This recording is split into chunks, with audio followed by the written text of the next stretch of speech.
And today it's the 1995 high school football game of the week, and from Scarsdale, New York. Today it is the White Plains Tigers, the record of 1-0, taking on the Scarsdale Raiders with a record of 0 wins and 1 loss. Hi, everybody. Eric Lubitz, and I'll be joined in a moment by Peter Archiel. Last time Scarsdale had a home game here, October 1993. Didn't have a varsity team last season, so it's their first game back at home. And Pete, what a game to welcome them back in, their rival and a powerhouse, the White Plains Tigers. Well, it's obviously not going to be easy for Scarsdale. I spoke to John Ventura, the coach. He said they improved every scrimmage and then in the first game, but the improvement they need to make from not having a varsity team to playing a team the caliber of White Plains is, I don't know if anybody can do that in a couple weeks. Yeah, White Plains has the best player on the field today, and maybe the best player in the section in Michael Summers. And Pete, it's an interesting story because he's a great tailback. He's playing quarterback.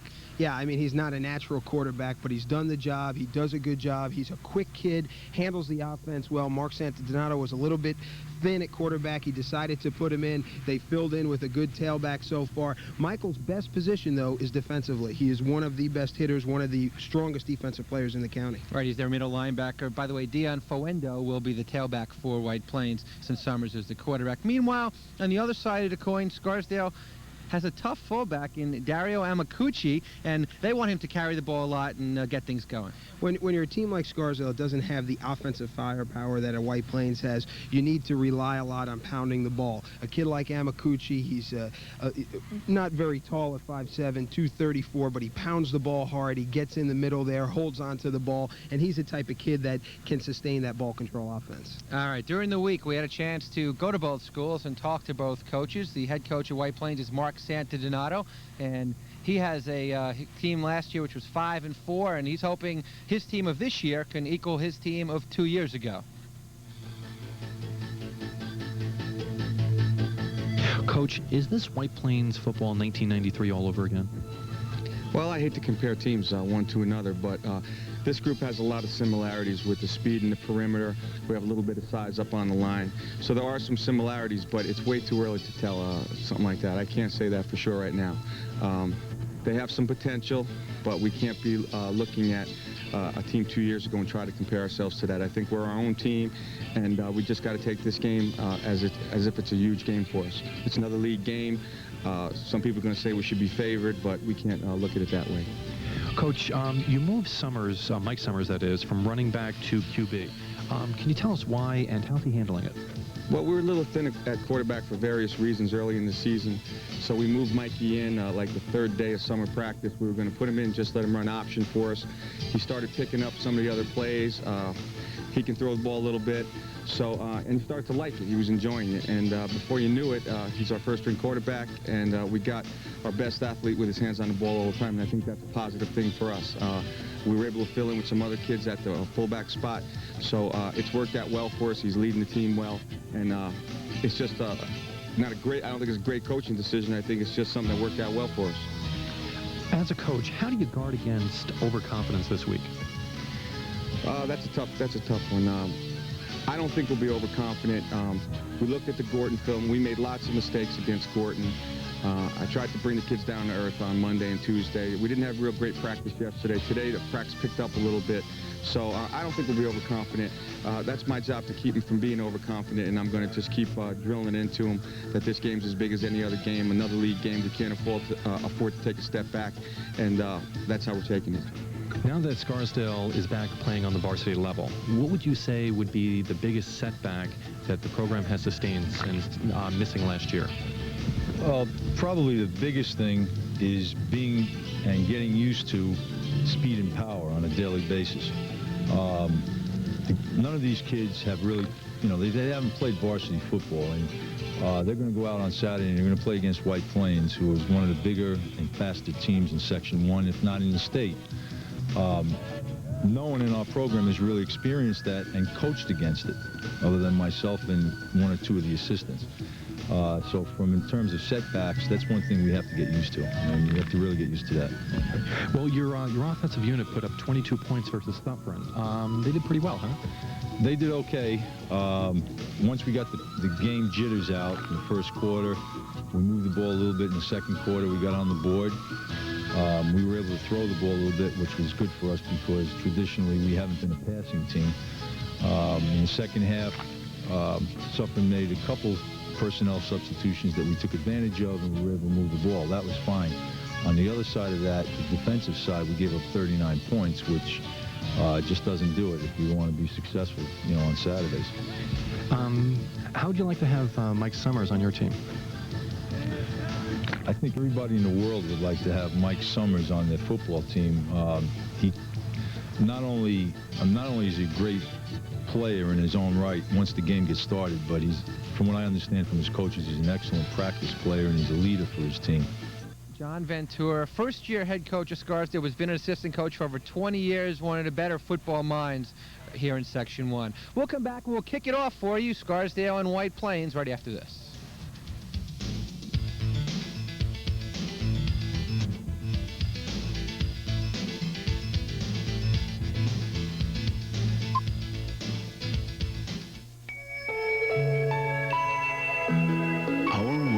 Rich in cultural diversity, in the things we value, the patterns we make, the songs we sing. But we all share the same good earth. The air, the water, the land. The treasures of generations past.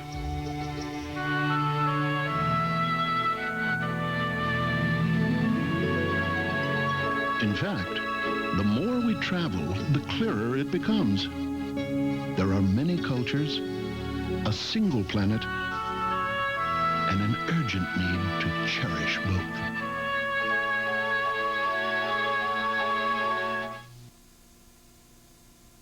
In the fight against diabetes, the latest weapons are not high-tech. You might say they're low-impact. You won't find them in a lab or a hospital. They're sitting in your closet. Put on your walking shoes and join us for Walktoberfest. Because if we're going to find a cure for diabetes, we're all going to have to put our best foot forward. Call 1-800-254-WALK for details. That's 1-800-254-WALK.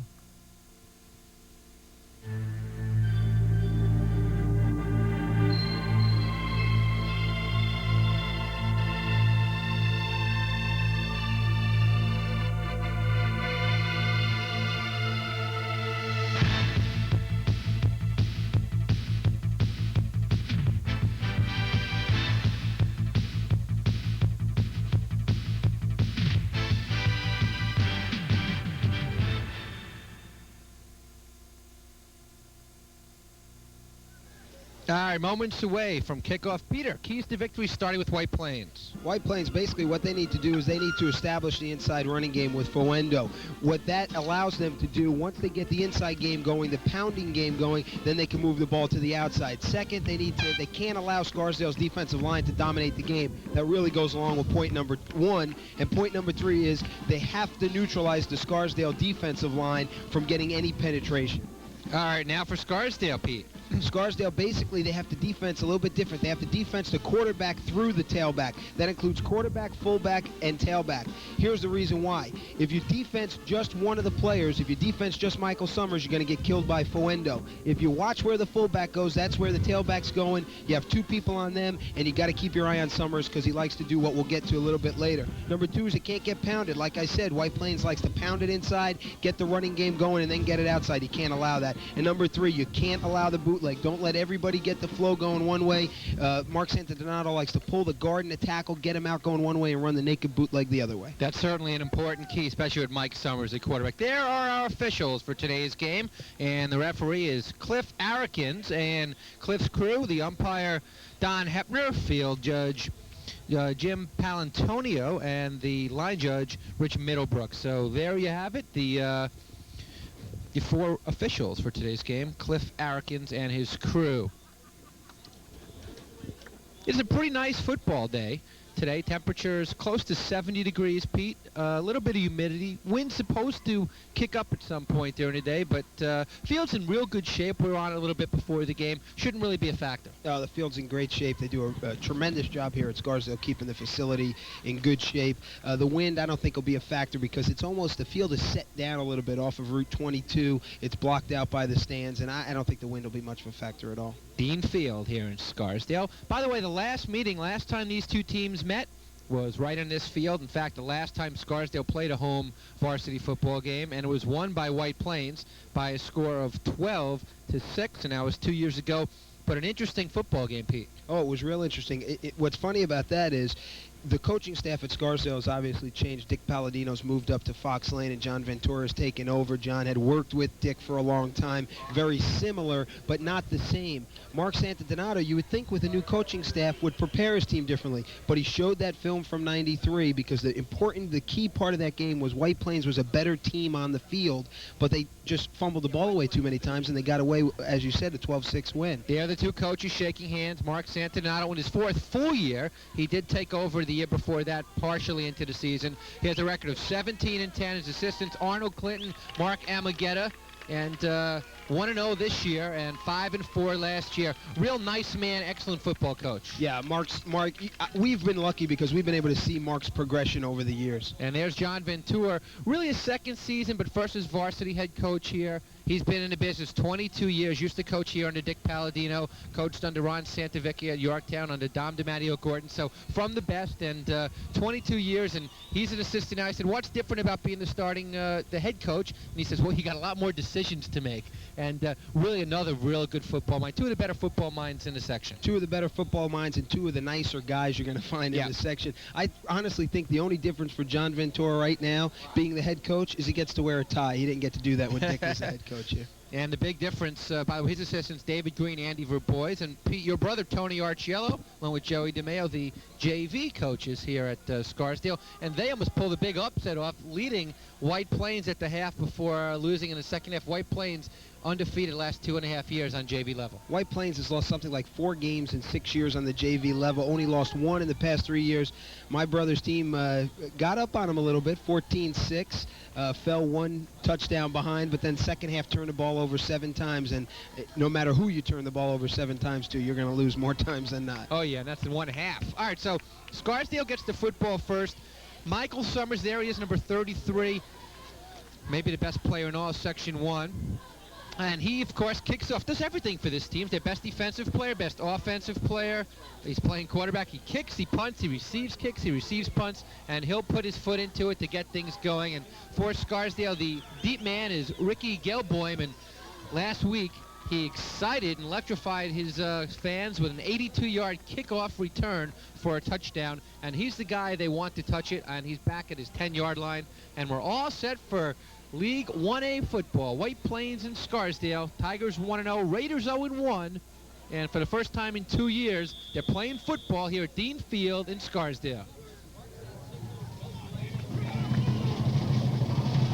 Summers puts his foot into it, and it's way, way short.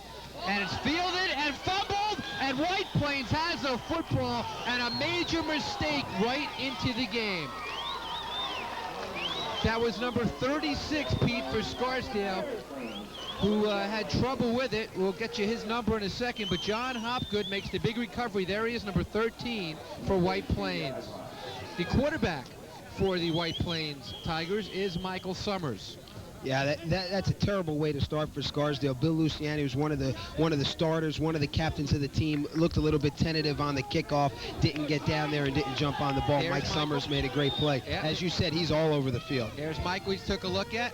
Last week, 3 touchdowns on the ground, first down inside the 30, and what a defensive play by Jason Sokol, and it'll bring up a second down as Summers will be thrown for a loss. Let's take a look at the offensive line for the White Plains Tigers. Their offense, first of all, they have fullback sophomore Carlo DiPietro, Dion Foendo, their tailback's going to get a lot of carries, over 100 yards last week. Hopkins just recovered the fumble. The receivers, Conrad and Paris. The offensive line for White Plains, led by Andy Martinez, just a junior. His dad's the JV coach. Jamie Pomponi, the center, also very experienced. 2nd down and 15 after 5 lost on 1st down. Here's Hopgood. And Hopgood will get back to the line of scrimmage, maybe 4 yards on the play. The most important aspect for Scarsdale today is maintaining the defensive line, controlling the defensive line. Okay, and on the defense, let's take a look for Scarsdale. Their big front 5. Sokol made that nice play on 1st down. Luciani's the best of the 5. And let's take a look at the rest of the Scarsdale defense, led by Eugene Rogliano, their best defensive player, and an inexperienced 4 junior secondary. And it's 3rd down, and let's call it 11, almost 2 minutes gone by. This is Foendo. Down the sideline, he steps out of bounds at about the 10-yard line. And he will have a 1st down. Dion Foendo, and Pete, that's the first we've seen of him, and what a quick step to the outside. Oh, he's got a tremendous step to the outside. This is something that on both sides of the field, I'm going to tell you how somebody's going to attack and how somebody's going to play against it. Mark Santadonato wants to get to the outside because I don't think he's convinced that the Scarsdale secondary is going to come up and make a play. You'll see no corner, no safety coming up. You get a good block on the outside there, and once he gets the corner, it's going to be a tough and a long day for Scarsdale. Dennis Gamiello made the tackle. 1st down from just outside the 10. And Foendo gets a few, tackled by a host of Scarsdale players. In there, Eugene Rogliano, 56, and made a nice play. And it'll be 2nd down, not goal actually. They can get a 1st down inside the 1. They picked up 2 on that play. Rogliano is definitely the best defensive player for Scarsdale. Plays the inside linebacker position. He's a tough kid, a hard hitter, a good tackler. Only 5'11", 210, but he plays the position a lot bigger.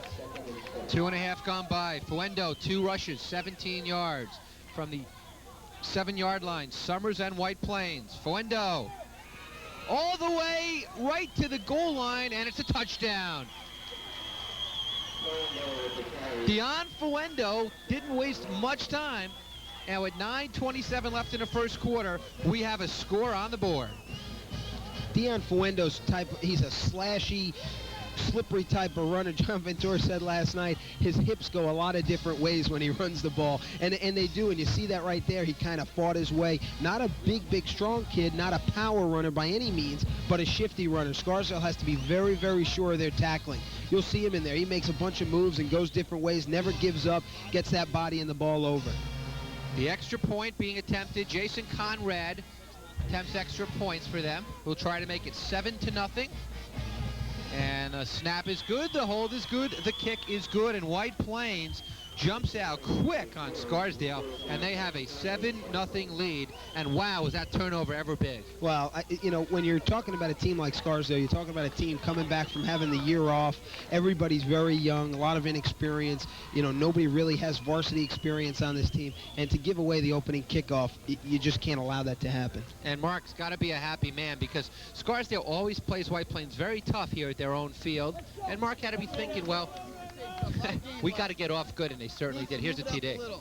Well, you watch Foendo here. You know, he's a tough kid. He, like we said before, he moves. His hips move a lot. His body's going one way. His hips are going another way. His head's going a third way. And, you know, that's a tough type of kid to defense. You see John Ventura there. John, you know, right now he's thinking, let's get a good offensive series. We don't have to answer with a touchdown, but let's get a good offensive series. Let's establish something. Let's not show White Plains that we're out of this ball game. Well, his team was down 32-6 last week. They came back, and Michael Summers, you know, the funny thing is he didn't really kick the ball off very well, and because of that, it confused Luciani. He fumbled it. Hopgood made the quick recovery, and White Plains capitalized. That big 3rd down play to Foendo, and then the touchdown. Foendo had a touchdown last week, 120 yards rushing. He's quickly up to 3 rushes, 24 yards, and a touchdown here. So 7-0, 9:27 to go. This one's a better kick, and it goes over Luciani's head, and he's inside the 10 with it, and he won't make it to the 15. and will be hit hard by number 27, Melvin Paris, also the tight end. And Scarsdale, all sorts of trouble on their kickoffs, but let's quickly take a look at their quarterback. And he is number 19. He's a senior, 6 foot, 170-pounder Jordan Millman. Millman's a center fielder on the baseball team as well. As you said, 6 foot 170. He got sacked 6 times last week. Yep, 7 for 15, 137 yards though, and he starts off inside his 15, call it the 14-yard line, and whistles already, and it may push Scarsdale further back. Scarsdale in their maroon and white, or was it against the defense? Yeah. P, what was that? One of the inside men, down men, jumped a little soon, a little bit anxious. You know that one of the toughest things to do is to keep that anxiety in when you have them pinned up against their own goal line. All right, the offense for the Scarsdale Raiders. Their fullback, we talked about him in the pregame show, Dario Amakuchi. We'll get to that after this play. 1st down and 5, Raiders. On 1st down, the ball goes to James Mullen. Tailback, he'll get about 2 on the play, and that'll bring up a 2nd down and short. Let's look at that Scarsdale offense now. We mentioned Amaguchi, running backs Luciani, Miller, and Mullen.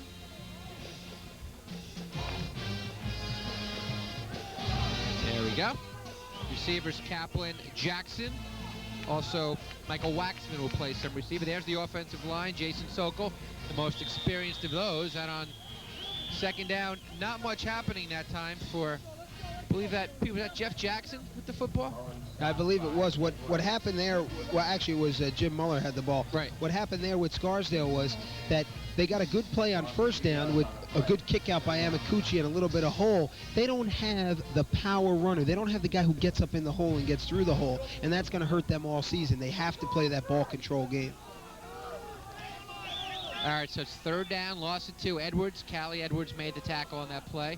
Could be a passing situation. No, they give it straight ahead 3 times in a row to James Mullen, the junior, and he'll get a few back, but it'll bring up a 4th down in a punting situation. It'll be 4th and 2. Michael Bell on the tackle. Next series for Scarsdale will get you caught up on the White Plains defense. So it'll be our first punt of the day, and there's Mullen. John Ventura really likes this kid. He's only a junior. He's not very big at 5'11", 160. He says he's got a lot of quickness, but he said he's still young and he's learning the position. He'll be a much better tailback come game 7 or 8 this year.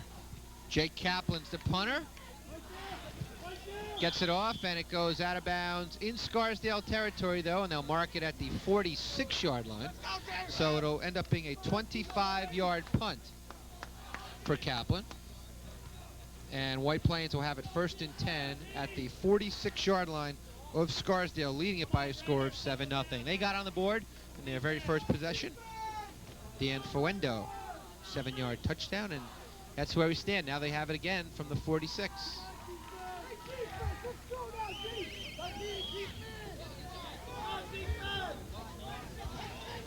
Michael Summers only threw 4 passes all of last week. And a 1st down, he gives to his tailback, Fuendo, and what a hit by Michael Sammartano. 1st year playing defensive tackle and a junior. And they've exploded out of the front line on a few plays so far. They've done excuse me, Eric. They've done a good job on the defensive line. Sammartano is a 6'1", 260-pound defensive lineman, only a junior. Another kid that, you know, and you're going to hear this over and over again today. John Ventura said young and needs to learn the position. Yeah, we know they have 7 starters who are juniors on the defense. So only Jason Sokol, William Luciani, Eugene Rogliano, and Alex Harrison are the seniors. So it's 2nd down inside the 45 at the 44. There's 6:40 to go in the first quarter. 7-0 White Plains. The option, look how quick he is. You have a 1st down the sideline. And he stepped out of bounds. He stepped out of bounds, and that is just some incredible acceleration. And wow, is he dangerous out of the option. Well, they both are, Fuendo and Summers, once they get to the outside. But I'll tell you something, one thing that happened there with Scarsdale, which really just ruined the play for them defensively, you cannot take an inside pursuit angle on a Michael Summers or a Dion Fuendo, because if you get caught up even for a second, they're outside you, and then it's all over, as we just saw there. If he doesn't step out of bounds, it's probably 6. Summers went for 23 on that carry. He's now 2 carries, 18 yards, and a first down at the 22-yard line, maybe the 21. With still 6.5 to go in the first quarter, and there's Foendo, and he is met in the backfield by Michael Feuerstein, and that is the 3rd time today Scarsdale's thrown White Plains for a loss. Seems like it's feast or famine with them. Yeah, absolutely. You know, we talked about the secondary. For them to be effective, because White Plains does not throw the ball, they have to come up and they have to make plays like that. Mike Feuerstein, a long line of Feuersteins that's played here at Scarsdale. Dave, his brother Jeff. Dave is a great football and baseball player. See, here's the case of two different opposites here. What we've got is on that play where Summers took it around the outside, he got to the outside, and they gave it to him. On this play, they made a good play. There's the scoring drive for White Plains, 7-yard touchdown for Foendo. Took him 5 plays, and anytime you come following that turnover, sometimes you get juiced up and you get the momentum going. That's what happened there. Inside, Foendo into the secondary to about the 20-yard line. Well, you're asking yourself for trouble when you're going to give White Plains the ball and tell them they only need to go 32 yards to get into the end zone. Dennis Gamiello made the tackle, so nice game, but it'll still bring up 3rd and long, and they're at the 20.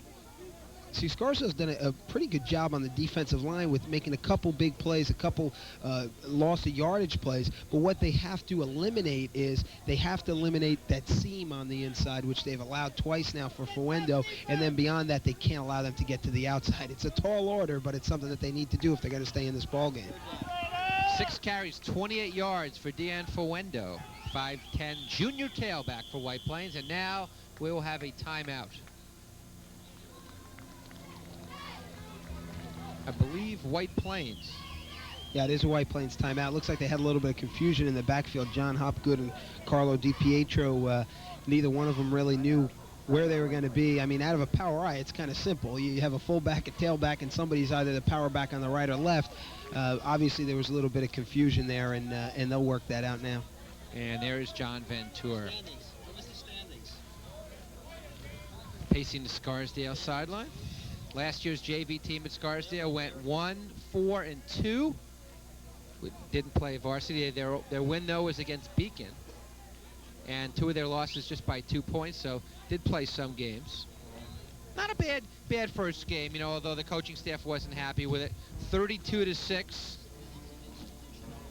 You know what John Ventura said after that game? He said, I asked him how you guys have progressed, and as you see there, Scarsdale fell to 0-1, and White Plains had the big win last week, the easy win, the cakewalk. But what John Ventura said last week was they've improved every game, but he said he's just not sure right now that they have the physical talent. They execute and they do the things right, but it comes down to, there's obviously a physical aspect here, and they haven't been able to do that yet. And people looking ready to that Roosevelt-White Plains game, which will be played this year at White Plains, as possibly the game for the league and the seed against North Rockland in the Ultimate Championship. Here we go, 3rd down.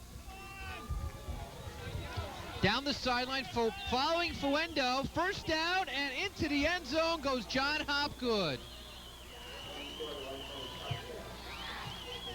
And Pete, they've been great on 3rd down.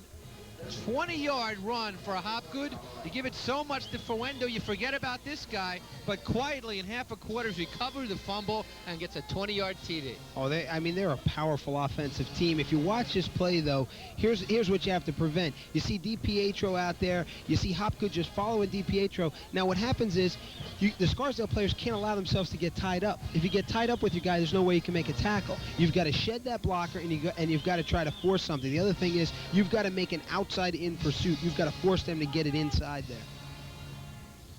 Conrad's extra point makes it, no, it just went wide at the end. So no good, so it's 13-0 White Plains. 13-0 White Plains. And it's really been a game of field position. They've had the ball deep in Scarsdale territory once and in Scarsdale territory the second time, and that has been the difference. And they have a 2-touchdown lead, and we still have 4:42 to go in the first quarter. And it's funny because the Raiders actually look like they're playing pretty well. It's just a couple of plays, big plays have hurt them, and it is 13-0. Well, yeah, I don't think that I don't think Scarsdale was gonna roll over and just give it to them. The thing that's interesting, we were talking about what John Ventura said. He said that they focused well on the game plan. you know, it's great to prepare a kid from Monday to Friday, but when you get to Saturday and you fumble the opening kickoff and then you shank a punt and you give the other team, especially a team like White Plains, the ball twice within your 50-yard line, you're opening yourself up for problems. And Santanato, he's got to have it, got to be pretty happy. His JV team has been undefeated last 2.5 years. Moses Santos was the coach for those couple of years, and he's moved now on to Long Island, and now the right tackle, Andy Martinez, his dad is coaching the team. But how about the luxury of having a team every year of kids coming up from a team that goes undefeated? Well, I mean, that's what you talk about when you talk about a program. That's what, you know, some of the schools out Long Island have, and a place like Roosevelt would have, or even New Rochelle. You promote from within. You build your kids, and they learn one system, and they graduate in that system. And by the time they become juniors and seniors, they're players like Michael Summers and Dion Fuendo. Okay, for the third time in the first quarter, Michael Summers will put his left foot into it at the 40-yard line. Once again, Ricky Gelboim is the deep guy for Scarsdale. Doug Miller is also back there, as is Luciani. And this one is a good one, and it goes right toward Doug Miller, number 3. He takes it inside his 20. And it'll go over his 25-yard line for Jason Young. Puts a hit into him, starting defensive player. And there's Miller, and now Scarsdale will have it down 13-0. The only time they've had it not too impressive offensively. They gave it 3 times to James Mullen, the junior tailback. This is an important drive for Scarsdale. They need to develop something. They need to grab a first down or two. If they don't do that, I think that it's going to become a mental game, and in that mental game, down 13-zip could be a big problem. From the 28-yard line, Jordan Millman is the quarterback. He's yet to throw it. Spread out a little bit more on this formation. And straight ahead they go to the fullback, and it's the first time Amaguchi is carried, and a nice run, 7-8 yards on the play. That's what John Ventura is trying to do there. He's trying to spread them out. He puts a split in and a flanker both split out, and he gets Amaguchi up the middle. And once Amaguchi gets up the middle, when you start getting rolling at 234, even though we said he's only 5'7", he's very tough to bring down. He's like a fire plug. He's built low to the ground, and that's what they want to do. They want to get him up in the middle. He doesn't have great speed, but he has enough speed to advance the ball. He's a junior as well, so he'll come back next year. On second down, it's a fumble, but I believe Mullen has recovered for Scarsdale. The second time they've left the ball on the ground. This time they got it back, and a heads-up play to time by James Mullen to avert disaster. That was a real good play by him to avert disaster, but I'll tell you one thing. If they make a clean handoff to Amaguchi, looked like they were trying to get a little option going there. If they did that, or if the quarterback, Millman, can get out and keep his hands on the ball, there was a huge hole there. All right, it's 13-0. We approach 3-minute mark, quarter 1. Third down for Scarsdale. Didn't make it their first third down conversion time. They have 4 to go. First pass by Millman. Over the middle. Intercepted. Intercepted by Marcel Landrum. And Landrum is deep in Raider territory. And really not a good pass by Millman. Didn't really have a man. He was looking for Jeff Jackson. And it is intercepted by Landrum.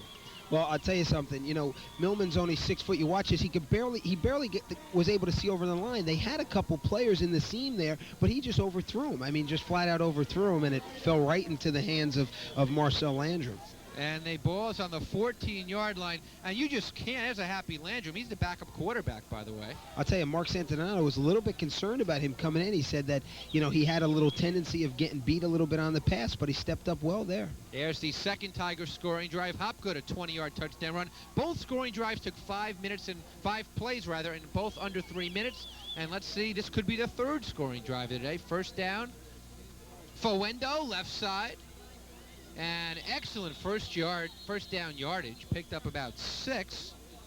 He's been the workhorse so far, and that looks to be the way it's been. And you know, it's what a luxury. You have a quarterback who just doesn't have to throw the ball on offense. Well, I mean, when you've got a stack full of backs like that, I mean, you know, they've got real good running backs, and it goes right from the fullback through to the tailback, the power back, and then your quarterback might be your best running back of the bunch. Well, he is, and what a deep set of offensive backs. Second down and 4 to go.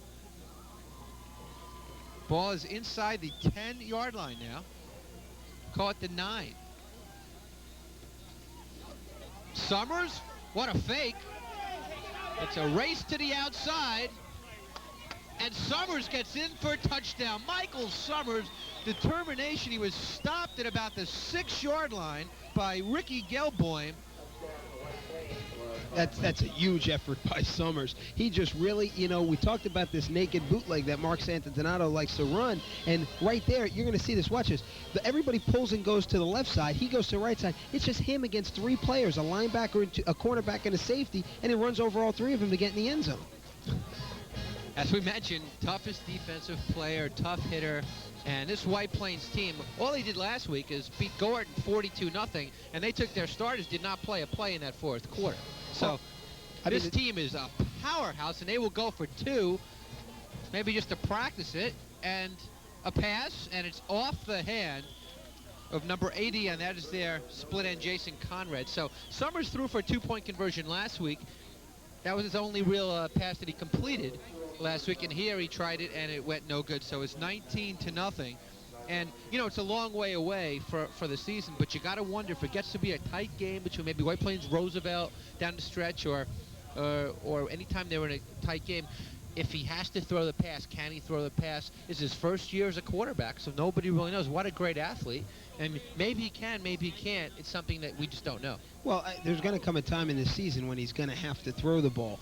Like you said, we don't know when that is, but right now it doesn't look like it's anytime soon. But he is going to have to throw the ball. He's a lefty. I think what he tries to do is he tries to overthrow. He tries to throw the ball too hard, and that's what makes him a little bit inconsistent. When you try to throw the ball too hard and you don't have that big, strong arm, sometimes it's not so easy to do. He'll get those reps in practice. I'm sure he'll get some in the game. And when they finally meet Roosevelt or even New Rochelle for that matter, or Mount Vernon, I think he'll be ready. He's a naturally good athlete. And how many times can a quarterback say this? In the first quarter, well, actually, it's not even 10 minutes into the first quarter, they've thrown no times, and they've kicked 4 times, because this is going to be the 4th time that he's kicked off in the first quarter, so his leg might be tired. Oh, yeah, I mean, no one's been on the other side of the 50, but Summers kicking the ball all 4 times so far. And this is a powerhouse of a White Plains team. Summers puts his foot into it. This is his best kickoff yet at the 9-yard line. Ricky Gelboim. And up the middle he goes, and down he goes before the 30. Melvin Paris, another tackle on the kickoff. And Gelboim's a tough kid, just 5'5", and he's not afraid of anybody. Flew into the pack. And Scarsdale, traditionally a very tough football team. And Gelboim went right at him. All right, so Scarsdale with it, down 19-0. And Pete, at this point, I think what they want to do is basically just see if they can first thing you got to do is get a first down, get something going, establish some sort of drive. I mean, they come in here with the thought of, this isn't a learning process for us, we want to win the ball game. But when they get into a situation where they're down 3 touchdowns, you've got to make it a learning process. You've got to try to establish some things. You're not going to get 19 points back on one play. No, and Amakuchi did get 3 yards back, second carry for Dario. He has been their bright spot on offense, 2 rushes, 10 yards. Last week, he had 54 yards rushing, including a touchdown against Suffern. So they expect big things from Amakuchi. So it'll be second down, minute 10 to go and counting, first quarter. White Plains has been dominant. They've scored all 3 times, and they lead at 19-0. Amakuchi, fumble. And another fumble. White Plains has recovered. And it has been a nightmare of a nightmare quarter for Scarsdale. And I believe Callie Edwards picked it up for White Plains. And that was going to be a first down for Amakuchi, but somebody gave him a nice hit. That's the 2nd turnover. Actually, it's the 3rd turnover, 2nd fumble. And we're still in the first quarter. And, Pete, it's just one of those quarters for everything going right for one side, everything wrong for the other. You kind of say to yourself, why wouldn't John Ventura just call a timeout? When you're getting barraged like this and you're giving the ball away, and I mean, White Plains, again, inside Scarsdale's 50-yard line, taking over the ball. I mean, it doesn't make sense. These kids got to learn. It's, trial by fire now. Their 4th possession, all in Scarsdale territory. Summers to throw. Look at that protection. Perfect spiral. Hopgood, and it's broken up by Gelboim in the secondary. And I'll tell you, that pass impressed me. He threw it 40 yards effortlessly down the field. What can't Michael Summers do? Yeah, I mean, we were talking about how we didn't know if he could throw the ball, but I'll tell you something. He made a good throw there. He had a heck of a lot of time. You know, he had somebody open down there. I don't know if this was Gelboim as much as it was Mike Feuerstein. Feuerstein made a good play there, almost picked the ball off. You're right. Nice play by Feuerstein in the secondary. He's played very good on defense in this quarter. Brian Noble made a big block, number 71, junior left tackle for White Plains. 3 of their starting 5 linemen are juniors, and Noble just gave his quarterback all day. Second down. Fuendo. And boy, White Plains loves that outside, and Fuendo will get 6 before he is knocked out of bounds by Miller. I'll tell you, a great part of that play, I don't know if we're going to get a chance to see it again, but you'll watch when, after Summers gives away the ball, he goes on that naked bootleg. He finishes his fake on that naked bootleg, and that's what we talked about early on in the show, Mark Santadonato. He tries to set things up with other things. I mean, that's the sign of a good offense. 43-yard line of Scarsdale for White Plains. They lead at 19-0. Fuendo, a touchdown. Hopgood, a touchdown. Summers, a touchdown. Spreading it out. Scarsdale's been unable to move it offensively. We've turned it over 3 times. This should be the final play of quarter number 1. Summers a keeper, and he doesn't get first down yardage. And he was hit before first down yardage by, I believe it was number 52, and that is Russ Spieler, junior defensive end. Made a nice play, and that should do it for the first quarter. So White Plains has had everything go their way, and after 1, they lead it 19-0.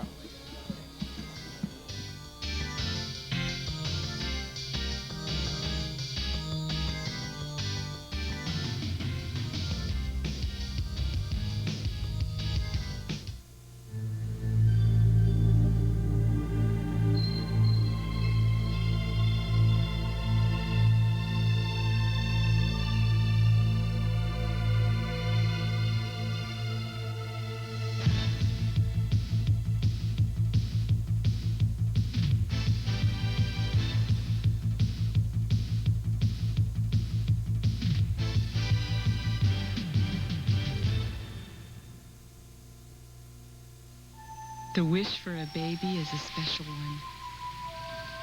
A dream that enters your heart and never leaves. When it's time to bring that dream to life, see your doctor before you become pregnant. Your baby will depend on your good health, and this checkup can also help prevent certain birth defects. Think ahead for a healthy baby. For more information, contact your healthcare provider or the March of Dimes. We're at the end of the first quarter, and despite a tough first quarter for Scarsdale, it seems as if Coach Ventura is still keeping his calm. His players are, keeping motivated. It seems they're a little bit nervous. This is a big rivalry between White Plains and Scarsdale for many years now. I'm sure the kids are a little nervous, but I think they're going to, stick it out. They're continue to be motivated. Coach V seems, very calm on the field. He's been a little bit angry about a few plays that have happened. But for the most part, I think that, Scarsdale's going to be okay in the second quarter. Back to you, Eric. All right, Heather. Well, certainly can't be as bad as quarter number 1. By the way, on fourth, this quarter didn't start too good, though, because White Plains went for it in 4th down, and Fuendo picked up 3 yards on the first down. It's their 3rd first down in the game, and White Plains is now at the 35-yard line. And on first down, that's Hopgood breaking tackles. And he'll have another White Plains first down. And you got to wonder who of these 3 is the best back. Hopgood has been also impressive, and he goes all the way to the 20-yard line, 14 more yards for Hopgood, who's suddenly up to 38 yards himself. Here's a guy with a 20-yard touchdown, made a nice fumble recovery, played very well, and he's almost an afterthought when you think about their backfield. Well, it's funny because Scarsdale's going to have to learn in a hurry that they can't shirt tackle these guys. And until they do that, they're going to have a lot of problems. That's correct. It's first down. They call it the 19.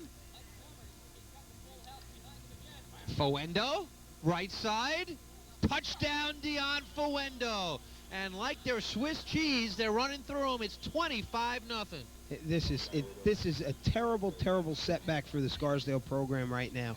They come out, and to face a team of this caliber and show no resistance whatsoever, you got to think what this is going to pose for these kids. I'll tell you, the guy who's got the toughest job today is Arnold Clinton. He doesn't know who to give the ball to. These kids are fighting on the sidelines trying to see who can get the ball. That's the guy with the toughest job. Not easy coaching a game when you're just being blown off the field, and especially such a good football coach here, and it's got to be tough, and you got to remember, last year they didn't have a varsity, so they didn't have the hitting on the varsity level and the speed and the playing, and it's very tough to miss a season, and he's certainly turning it around, but it's going to take time. Fuendo will go for 2, and that time he's brought down. Luciani, good play, 36, stopping the 2. So White Plains, maybe if they've done one thing wrong today, it's they haven't done too well on 2-point conversions and extra points. Only one of those is good. Yet they have themselves a 25-0 lead. I'll tell you something, but if you even watch that extra point again, Fuendo never touches the ground.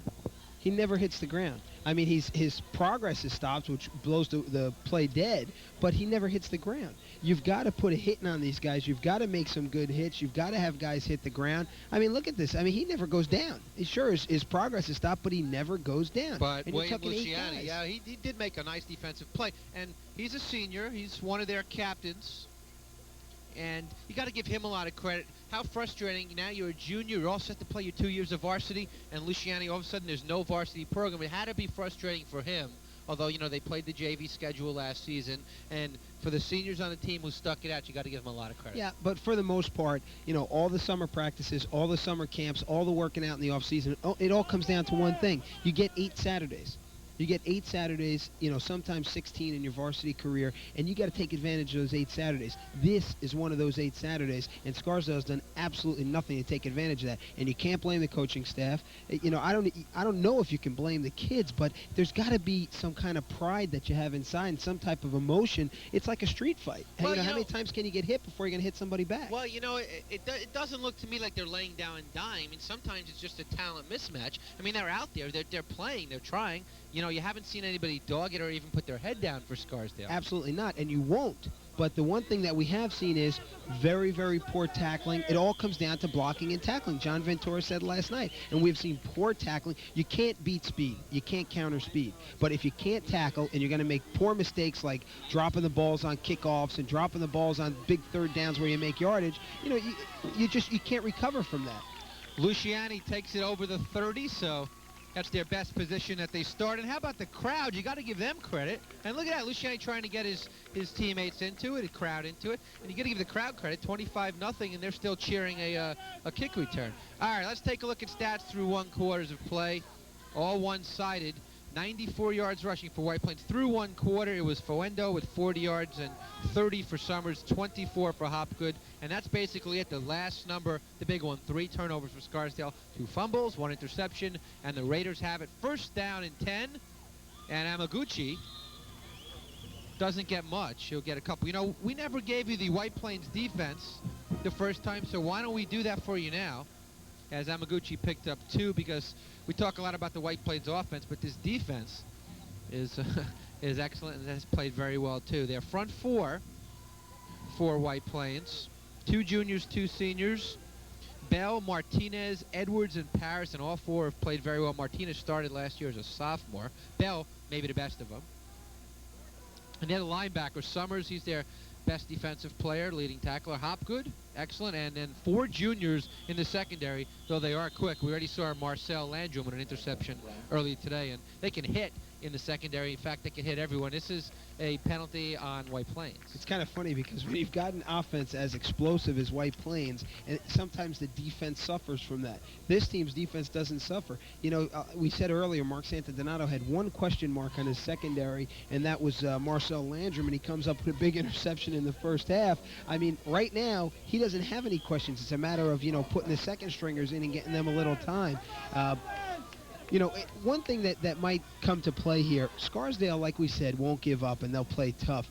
It's going to be interesting to see. Millman is sacked, and Michael Summers doing it on the other side of the ball. You know, it's funny, we're saying, is your best position tailback, your best position quarterback? He says, my best position is middle linebacker, and it certainly is. And he even says, my real best position is strong safety, but because coach won't put me back there. Well, he's got great ball instinct. He's got great speed. He's a hard hitter. He's a good tackler. You know, you put all those together, and you've got a guy like, you know, I don't know, like a Ronnie Lott type player, but because of circumstances, he has to play in the middle here. And wow, what a sack. So it's 3rd and 12 now with under 9 to go in the first half. It's been all White Plains. Here comes Summers again. And the pass is complete, but it's out of bounds. Intended for number 28 for Scarsdale, Michael Waxman, who stepped out of bounds. You need 2 feet in here. He didn't get that. Last week, he had a 63-yard reception in the Suffern game from Jordan Millman. So it'll go as an incomplete pass, and it'll go as a punting situation. It'll be the second punt of the day. If you're wondering why that is, because Scarsdale's turned it over the other 3 times. Kaplan hit one for 25 yards on his first punt. He'll be punting from his 30. Back for White Plains is Michael Summers. And the kick is short. Summers will take it on a hop at his 39. And he'll put it in overdrive. Summers, and all the way inside the 30, and they'll lose yardage on that net punt. And Michael, what can he do? We've said it already. What can he do? He does everything, but he's also getting a lot as well. I mean, on that particular punt play, Jason Sokol takes an inside, doesn't stay in his lane, and takes an inside rush. And, you know, you let a guy like Mike Summers, you're going to see here Jason Sokol, 65. Well, you see how he got caught inside. And once he gets caught inside, you let a kid like Michael Summers or Dion Fuendo or anybody with speed to the outside. Scarsdale doesn't have the athletic ability to catch up with those guys. And what happens is, you know, you get a 30-some-odd yard punt return, and again, they've got the ball inside the 30-yard line. Every single time they've started in Scarsdale territory, they have not been stopped today. Summers, end zone, has a man, and it's dropped by Jason Conrad. And that's got, you know, I mean, his game's certainly not in doubt, but that's got to hurt Michael Summers. He, again, a nice play fake, and he had his man Conrad in the end zone, and Conrad just couldn't hang on. You know, I mean, Michael Summers has no pressure. He's got plenty of time to sit back there. He's got a big target to throw at with Conrad. I mean, just look at some of the time he's got there. Every back stays in, getting good blocks. I mean, Conrad's wide open, and he just happens to drop it. You know, he had beaten Doug Miller there in the secondary, and, you know, it should have been 6 points. Michael Bell doing a great job on the offensive line as well. So Scarsdale's called a timeout. There's a timeout, Pete, you were talking about. And Pete, White Plains certainly has had some great football tradition. Of course, Art Monk, the all-time leading receiver for White Plains, and Jay Saldi as well, big-time Dallas Cowboy NFL player. And he's here, and he's at the game today, and there he is. It's a good look at Jay. And certainly, I mean, not many schools can say they had all, you know, these pro stars, and they do. What a great NFL player he was. Oh, I mean, you know, you talked about Art Monk. You talk about Art Monk and Jay Saldi. You're talking about two guys. You know, Jay Saldi was with a Cowboy team that was one of the better teams in the NFL, and came out and, you know, played tight end for a bunch of years. The White Plains tradition just goes on and on and on and on. Right, and, you know, certainly Art Monk, and, you know, then they had those great teams in the 70s as well, did White Plains. I mean, great teams, and they're back 2 years ago, undefeated team, lost to North Rockland in the championship game to go into the state tournament, and many think that this year's team is good enough. It's tough to tell. They beat a Gorton team easily week 1. They're having no trouble here with Scarsdale, but you'd love to see this team get a test, and who knows when they're going to get their test. They have New Rochelle next week, and you got to wonder, who is going to give this team a test before Roosevelt? Well, so far, you know, what you've seen with White Plains is, you know, they dominate on both sides of the ball. What's interesting is I'd like to see them play against a bigger team. I'd like to see them play against guys who are going to put the body on Summers on the defensive side of the ball. Hopgood on second down will walk into the end zone, 27 yards, and just like that, it's 31-0.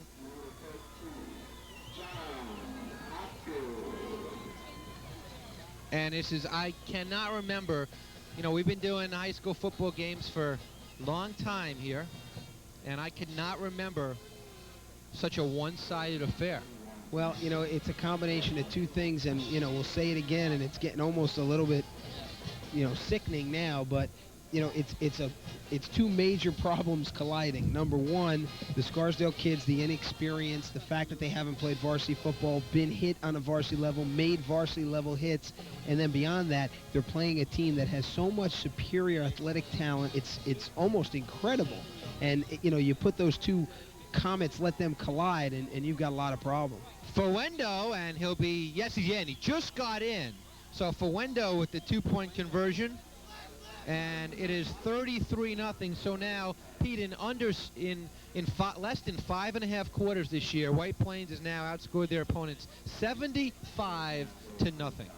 Well, after you get past the second or third touchdown today, everything else is almost gravy. I mean, there's not much you can do not to score.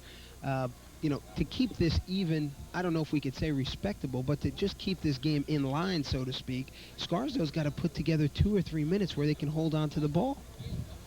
And, you know, it's a sad thing to say, but, you know, they're back to square one in terms of what they've got to learn and what they've got to take from this game going forward. White Plains is a great football team. I don't know if they're the best football team in Section 1, and we won't know that for a while. But like I said, you know, they've had a little trouble on the 2-point conversion. I mean, they're running 35-yard touchdowns in, and then they're having trouble getting 3 yards for the extra point sometimes. But when you look at it on a whole, you've got to see what both of these teams can take away. They're two teams going in different directions. There's no two ways about it. 2-point conversion, good. And that was Fuendo on the 2-point conversion. You don't gotta put that. I'm interested to see if Mark Santadonato has an extra kicker to take over from Michael Summers later on. So let's see. Kicked off initially, and then he's kicked off now. This will be his 6th kick because they've scored 5 times. They have not been stopped.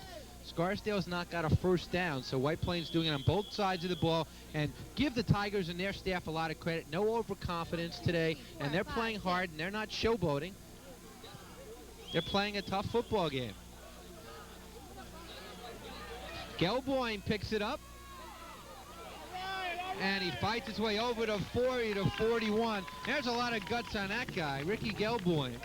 And the Raiders will have it. There's a lot of guts, and the people, the Scarsdale fans, have stuck around. They've you know, hollered and yelled and clapped for this team. This is a program that's on the build, and you're going to have steps like this. Look, Pete, as a player, as a coach, as an announcer, as anything, as you look at Gelboim, nobody wants to see a 33-0 game in the second quarter. Nobody wants to see a blow. But if you're going to have one, it's really nice to see both teams conducting themselves the way they are. White Plains leading and Scarsdale behind. They haven't quit, and White Plains hasn't rubbed it in. They're just playing football, and again, Melman goes down, and that's number 29. That's a fired-up Carlo Di Pietro, and this is a sophomore starting both ways. They brought him up during the Stepanak game last year, the traditional Turkey Bowl game. So this is a guy so good, they said, we got to get him off the JV as a freshman up to varsity, starting both ways. Well, he's going to be a real good player at White Plains in the future. Only a sophomore, 5'10", 165 pounds, real tough, you know, playing 2 tough positions. He's playing inside on the defense, and then he's playing fullback. Those are 2 tough positions for a sophomore to play. Melman, good protection in and out of the hands. That time of Michael Waxman caught that 63-yarder last week. Not really a good pass, though, by Jordan Melman, but probably should have had it. Just one of those days, just can't get things going in the right foot. Well, it really wasn't a good, in terms of technique, wasn't a good pass at all. But, you know, when the player's wide open like that, you got to get your hands on it.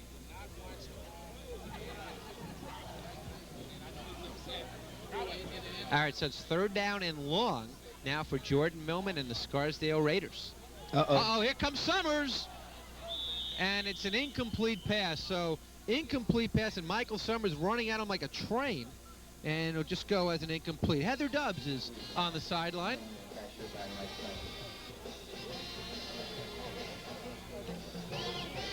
And let's head down now before the punt to Heather. Heather? As I said before, the team down here looks a little nervous. Coach B was just telling them, you know, you got to just stick together. You know, they're a little bit inexperienced this year. This is their first year back as a varsity team. But Coach B is still trying to motivate them, keep them going, work as a team together, try to stop Michael Sumners. So they're doing the best they can. Back to you, Eric. All right, Heather, that's what we were saying. They're not quitting at all. Here's Michael Summers. Again, he goes down the sideline. Look at this. Down the sideline, 2 Raiders to beat. Touchdown, Michael Summers. It's 39-0, and that was a 63-yard return, and that is one tired Tiger. He has just played a tremendous game so far. I'll tell you something.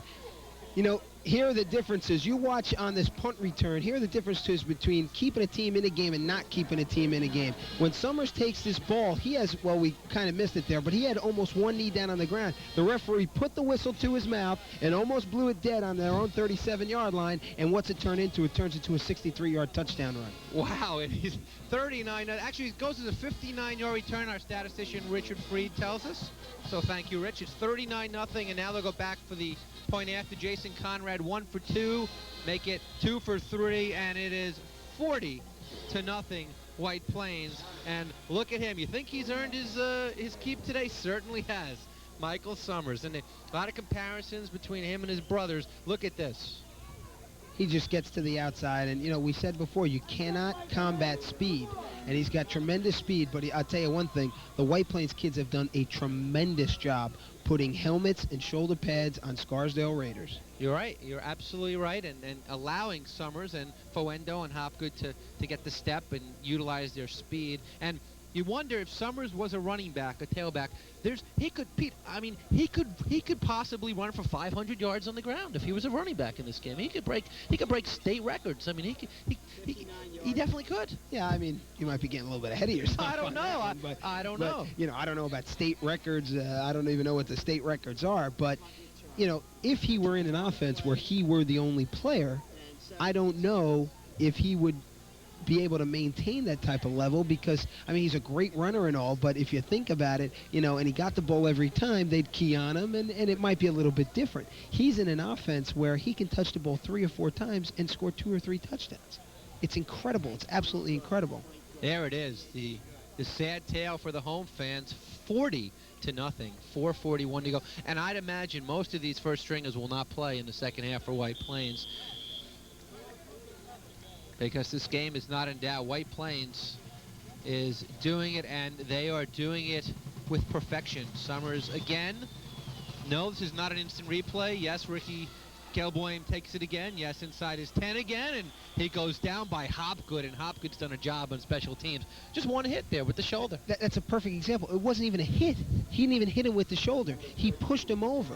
And there's a perfect example of the difference in the athleticism on these two teams right now. You know, you're talking about a kid in Ricky Gelboim who's a junior, 5'5", 162 pounds, tough as nails, but at 5'5", 162 pounds, if you've got a John Hopgood who's really only 5'8" and 190 coming down full bore on you, it doesn't take more than to be just pushed over.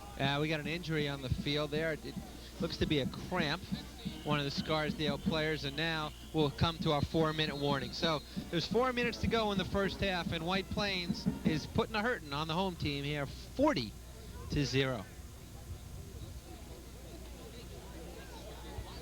And here's a game where you could say it won't be won or lost with the officiating, that's for sure. I don't think we've had more than 2 or 3 flags thrown, and they were pretty much meaningless penalties, probably, I guess, only 5-yarders, 2 5-yarders so far. Both against White Plains. And we're still trying to... It is number 36 who is down for Scarsdale, and that is William Luciani. And I'm sure he'd like to take that opening kickback where the momentum just swung to White Plains quickly, although you kind of get the feeling that it would turn this way anyway. And on first down, Amakuchi will get back to the line of scrimmage, and that's it. You know, a 40-point lead does 2 things. It gives the team with the lead a tremendous amount of confidence, and the team that's behind a tremendous amount of defeat.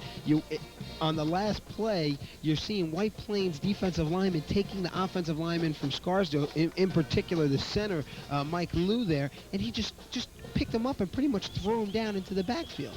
Second down, Melman to throw. Pretty good protection. He gets it off, and it is called out of... No, it's called a catch. So it is number 12 for the Scarsdale Raiders. Making that catch, and that is Austin Hinckley who is in. So Hinckley with the catch for Scarsdale, and it'll bring up a 3rd down. There's their last scoring drive. The Summers punt return, 59 yards. Just one play. Didn't take long. Last 2 drives have taken under a minute each, and it's 40-0.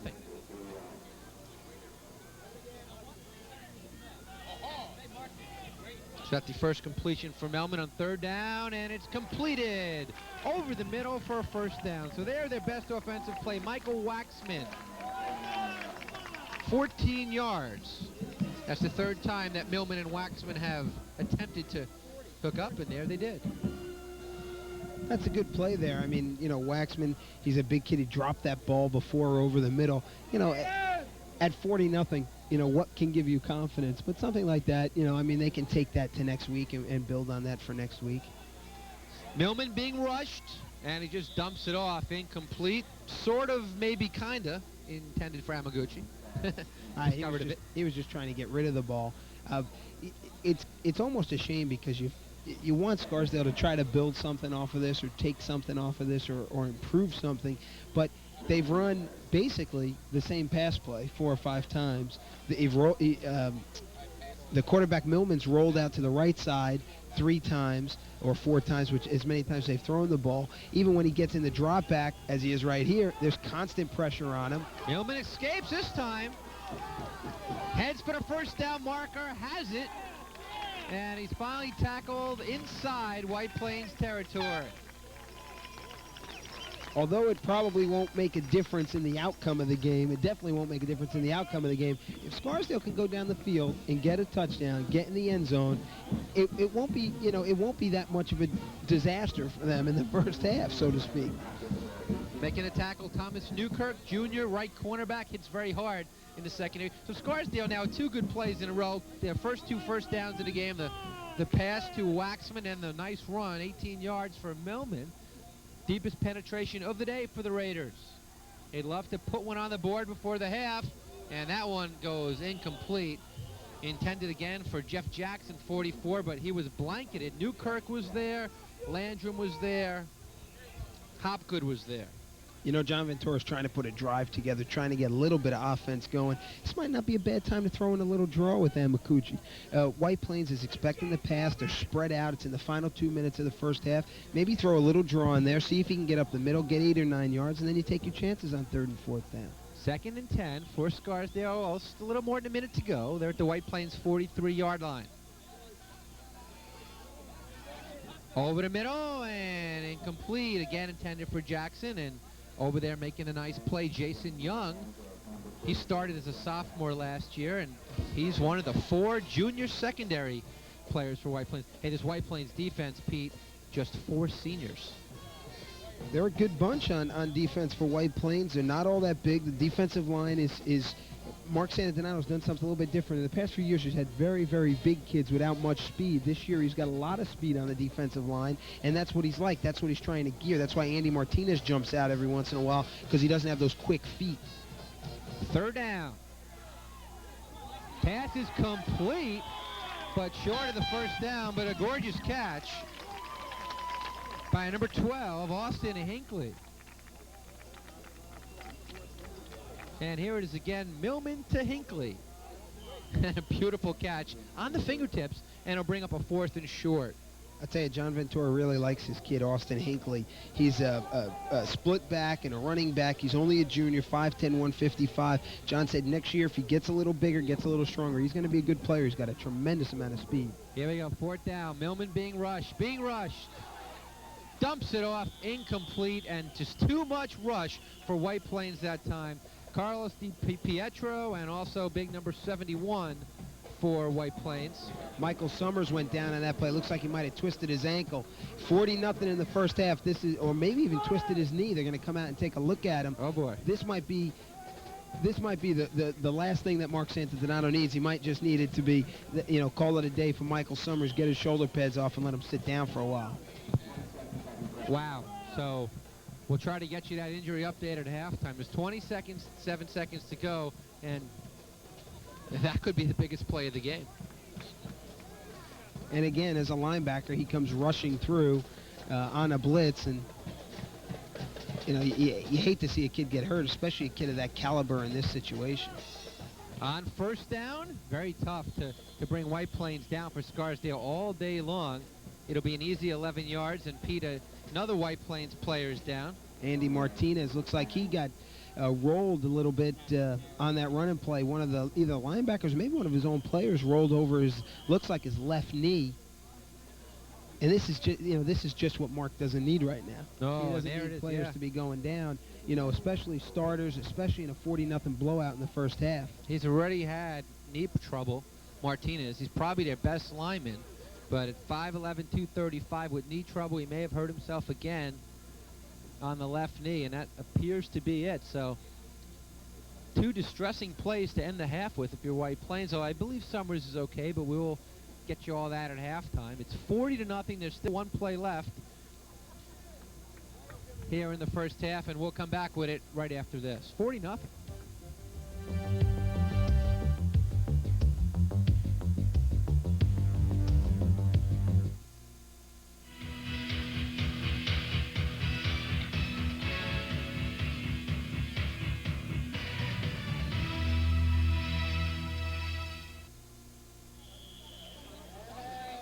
All right, we will not get a playoff, so time has expired here in half number 1, where, we're not kidding, White Plains leads Scarsdale 40-0 on the road. We'll come back in a moment. Let's see if we, before we go away, grab Heather Dubs, and she should be with one of the coaches on the field, and we'll be able to get that in a minute. So it's 40-0. Pete, and quickly your impressions of the first 2 quarters.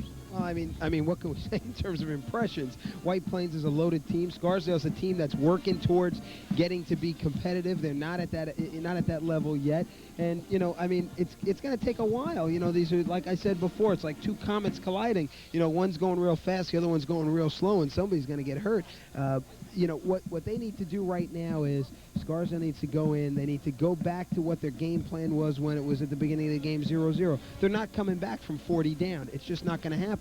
So go back, get into your game plan, see if you can take something out of this. On the White Plains side, I mean, you got to lighten it up a little bit. The kids are playing so tough, but you don't want anybody to get hurt. So you just have to keep it going. You've got to just play it the flat way and just try to get out of here in the second half and go home. All right, we'll get out of here, and we'll come right back. So it's 40-0.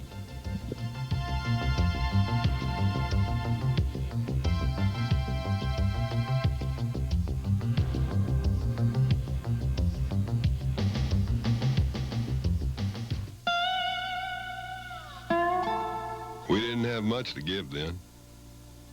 Thin crop left us with hardly enough apples to fill the stand.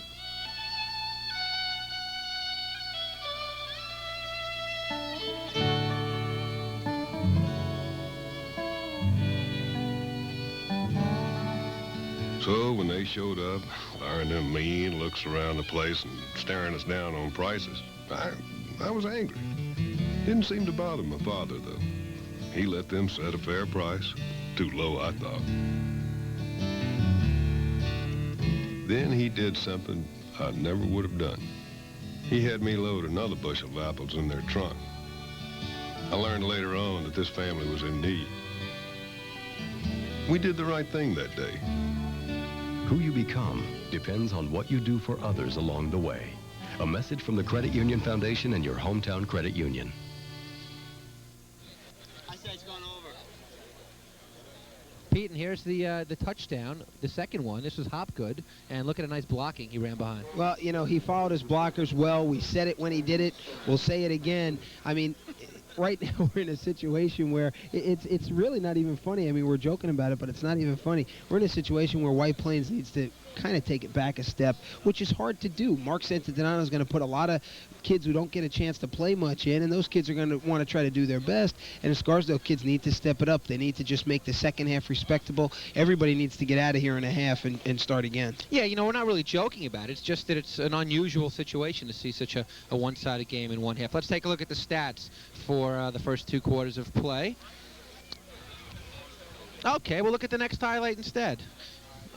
We're pretty flexible up here. Michael Summers punt return. On this one, like I said, his knee almost touched the ground. The referee put his mouth to the whistle and almost blew it dead. And for White Plains, lucky he didn't. For Scarsdale, unfortunately, he didn't. So that was the touchdown that really. That was the backbreaker. I mean, it was so out of control at that point to have him go 51 yards for the touchdown on a punt return just really got it to a point that was, almost bordering on ridiculous. How could a team have 40 points and 5 first downs only? Well, White Plains, the big play, that's how they do it. Yards rushing for White Plains, 168 yards. Let's break it down for you. Foendo, 73. Hopgood, 65. Summers, 30. That's it. Only 16 for Scarsdale. Yards passing, Millman completed 3 of 9 for 26 yards, and the 3 turnovers all in the first quarter when it all fell apart. Let's look at the scoring summary, and there are plenty of scores in our scoring summary today. Dion Foendo started things off after the fumble in the opening kickoff by Luciani with the 7-yard touchdown run, 7-0 White Plains. Just a little bit longer after an interception from Scarsdale. Hopgood's 20-yard touchdown run made it 13-0. Summers got on the board with a 9-yard touchdown run, and it was 19-0 after 1 quarter. And White Plains didn't stop there. No, they didn't. Quarter number 2, Foendo's 2nd touchdown today. This one, the 19-yard variety. And then Hopgood's 2nd touchdown, 27 yards. That made it 33-0. And then Summers, his 2nd one, the 59-yard punt return we just saw, made it 40-0. So Summers with 2 touchdowns, Foendo with 2 touchdowns, Hopgood with 2 touchdowns, and it is 40-0 White Plains at the half. There's not much more to say. White Plains has done everything that they could do or wanted to do so far. Scarsdale hasn't really done anything they could do. I'll tell you one thing about Scarsdale, though. We talk about trying to take something out of this, and we're going to try to beat this until we can find something good they can take out of it. One thing they did was they didn't throw the ball that well. Their protection was lousy, but Jason Millman, I'm sorry, not Jason, Jordan Millman did not throw the ball all that poorly. He had a couple drop passes. He had 26 yards passing, but he had a couple drop passes, and it could have been a little bit of a difference. All right, 40-0. We'll come back. We'll have some injury updates for you and a second half kick.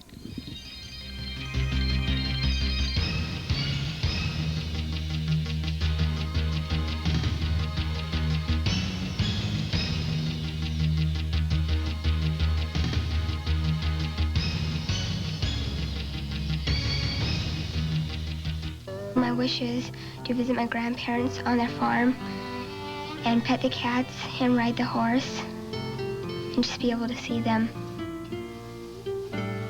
My wish is to meet the Golden State Warriors basketball team. I like dinner.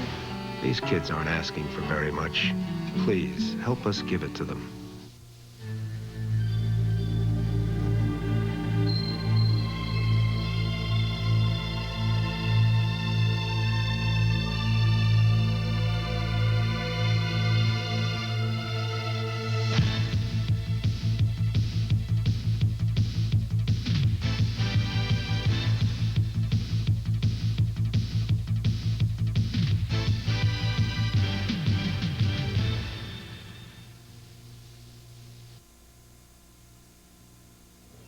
Eric, I was just on the White Plains side, and it seems as if number 33, Michael Sumners, and 51, Andy Martinez, are not going to be returning into the game. Michael Sumners has a sprained ankle, slightly sprained ankle, they said, and number 51 has a slight knee injury. They both happened in the last half there, and they will not be returning. The coach does say that he is going to send in his 2nd team, so we'll see what's going to happen now. Back to you, Eric. All right, Heather, so good news if you're a White Plains fan. Michael Summers with a slight sprain of the ankle will not return, but in a closer game he would. Andy Martinez, slightly sprained knee, will not return, but if it was a closer game he possibly would. So precautionary, Peter. Yeah, I mean, there's no need at 40-0. There's no need to have these guys out there getting hurt, getting banged up in a 40-zip game. It's interesting. One of the advantages we have with my brother being one of the assistant coaches at Scarsdale, he said John Ventura did not yell in the locker room at halftime. I mean, what could he really say at 40-0? He said he didn't yell. He said he just told them to read their keys and try to get some type of positive experience out of this. It's beyond the point where you can't say to kids, don't embarrass yourselves, because they've done so many things to do that in the first half. Now they have to come back. They have to try to execute something, try to get something positive going, and then you move on from there. And, he made a great point. As you look at that, the rear shot of us, there's Richard Freed, our stat man, on the left, and it's me in the center, Peter on the right. as we're here from Dean Field in Scarsdale. Nice location. We're about the 46-yard line, so almost right down the middle here to call the action. It's a very good field. They take good care of it. And as we look at Scarsdale again, the thing he said, which really sticks in my mind, he said, you know, the one thing we miss about not having a varsity here last year, all the sophomores and juniors, they don't have the seniors to look up to and say, what was it like as a varsity player? What was it like to get hit? What was it like to be in a tight game? What was it like to do this? What was it like to do? They don't have that, and they really miss that because they get their confidence, he says, the younger kids in a football program from the older guys, the leaders, the seniors, and that, he says, if you had to put one thing on it, is what's really missing. And we look at the White Plains sideline, and go ahead, Pete. What John Ventura has to do now with these kids is he has to say, you guys are the story for the future kids.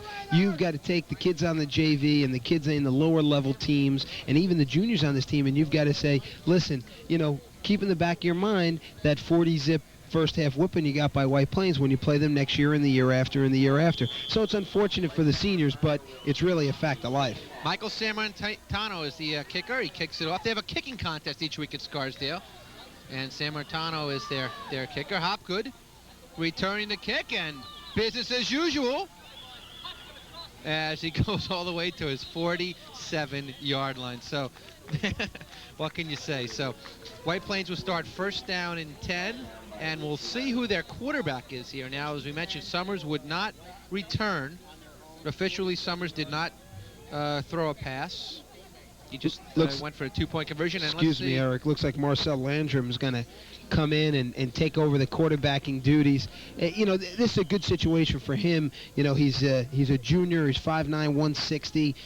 There are a couple question marks about him on the defensive side of the ball, but it's a good opportunity for him to get some execution, get some reps, and, you know, just in case something happens to Summers down the road, you know, this is the kid they're going to look to. All right, on first down, Fuendo still in the contest, and he goes nowhere. So he'll lose some yardage as Luciani meets him at the line of scrimmage, and Scarsdale has definitely thrown the Tigers for some losses in this game. Definitely been impressive at times. So a loss of 1 on the play. It's kind of a bold statement to make now at a 40-0 game, but look for Scarsdale to really take some type of control in the second half. And here's the reason why. You've got fellas like Billy Luciani and Eugene Rogliano, and what they're going to do is, with Summers out of the game, there's no threat of that run anymore. So now they can concentrate their time on Fuendo and on DiPietro, and they can try to play some defense. And you see, that's the best hit of the game so far right there. And what a pop. It might have been Luciani again. It's tough to tell. It was either Luciani or number 28.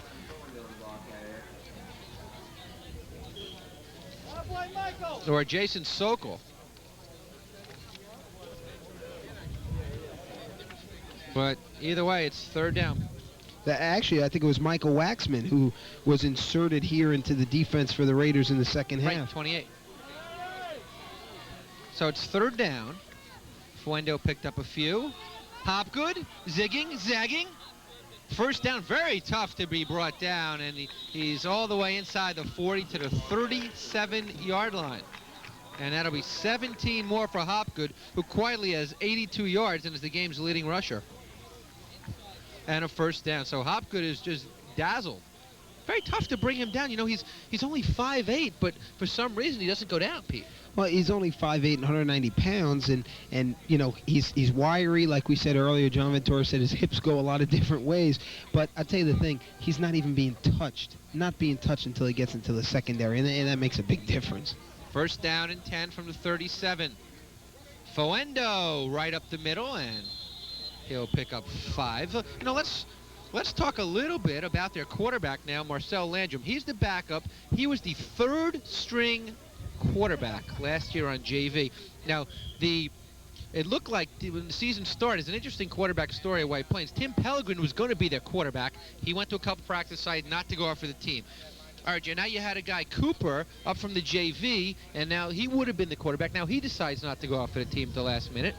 You know, so then, okay, Sean White. Sean White was the number 1. He was the JV quarterback. Fuendo again, twisting and turning close to a first down marker. He should be a little bit short. So Cooper was rather White was the starting quarterback, runs the option very well on the JV team. Looked like he was going to be the quarterback, but he is still on the team, but unable to really play so far because of some reasons other than football. But all of a sudden, you go down to the practice, and Marcel Landrum is the #1 quarterback, and he's out for a day, and they need someone. There's the tackle made by Harrison. They need somebody to start calling the signals to conduct the practice, and they try Michael Summers, who's their basic team. Hopkins very close to a first down. I think he'll have enough. He needed 2. He got it. And then it'll be a first down for White Plains. And the funny thing is, here's your best defensive player, your best running back, all section, all everything, great player in Summers, and they decide to put him at quarterback, and it works out well. He's passing well, he's handing off, he runs the option, he's leading the team well from that slot, and they realize they have such depth at back that they could afford to put Foendo and Hopgood, and even deeper than that, which we'll see in the third and certainly the fourth quarter, they have some more guys off the bench. And on first down, it was maybe 4 or 5 on that play, and that was number 31, and that was John Whitmire, the junior running back, one of the guys we just started to mention. Yeah, I mean, Mark Santadonato said that he'd get some play as well as some of these other guys. I'll tell you the most important factor about Michael Summers being the quarterback of this football team. It makes this football team possibly 50 to 75% better offensively. When you have a quarterback with the talent of a Michael Summers, and I'm not talking about a quarterback talent, I'm talking about the running ability, it opens up everyone else. Nice fake, and on a misdirection, Hopgood has touchdown number 3. Touchdown for White Plains is by John Hopgood, 21 years to yard line.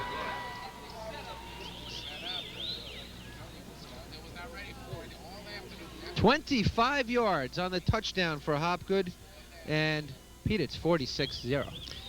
I mean, again, what else can we say? I mean, John Hopgood's a great runner. Dion Fuendo's a great runner.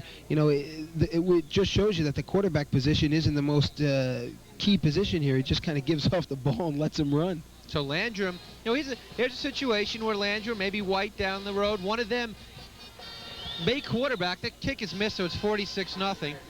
By the way, they're gonna keep the time essentially running here.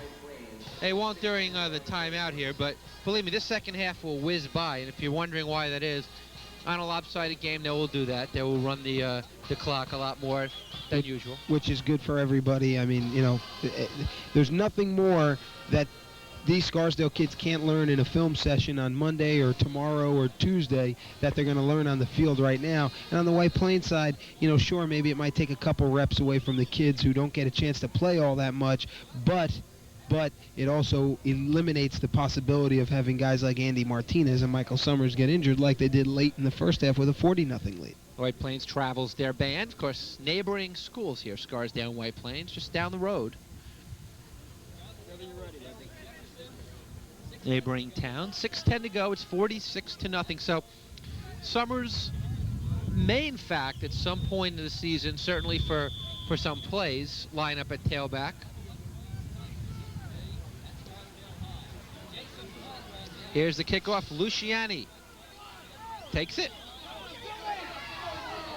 And he gets to about his 30, where he is run into by Billy Young, Jr., who also will be seeing at some tailback and defensive back today.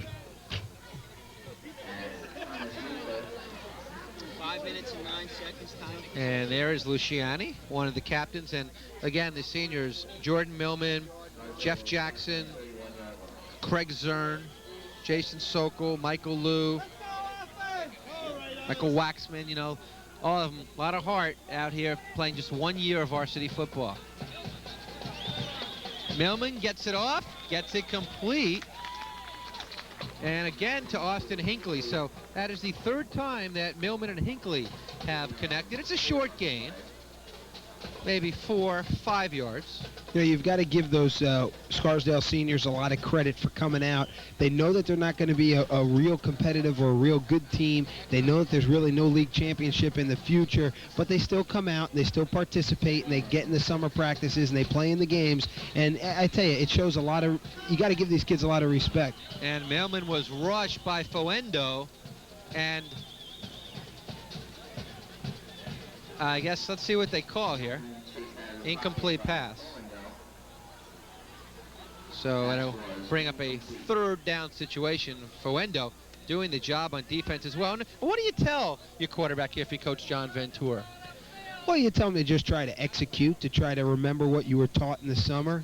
I'm a little bit confused as to what that play was. It looks like they're not calling intentional grounding, but they are calling intentional grounding. No, the referee made the motion that the arm was coming forward, which would indicate an incomplete pass. Well, no, they moved it back as if it was a sack. But he made the motion that the arm was coming forward, which would indicate an incomplete pass. 3rd and long, and he is hit in the backfield once again by DiPietro, sophomore linebacker, who's lightning at secondary. And with 4:41 to go, it is a 4th down and plenty. Kind of makes you think, I mean, why the defensive people over at White Plains would be sending linebackers in a 46-0 game late in the 3rd quarter. Well, I'll tell you why. I mean, you're out here and you got to play. I mean, you got to prepare. There's no preparation like game preparation for future opponents, and you know, and that's why they're doing it. Although they do have most of their starters still on the field. Yeah, I've got to disagree with you. There's not a thing that White Plains is going to learn or improve upon in this game. 4th that down. all went out the window a long time ago. Scarsdale goes for it on 4th, and it is. Is it complete? Yes, it is complete. And how about that as a wild play?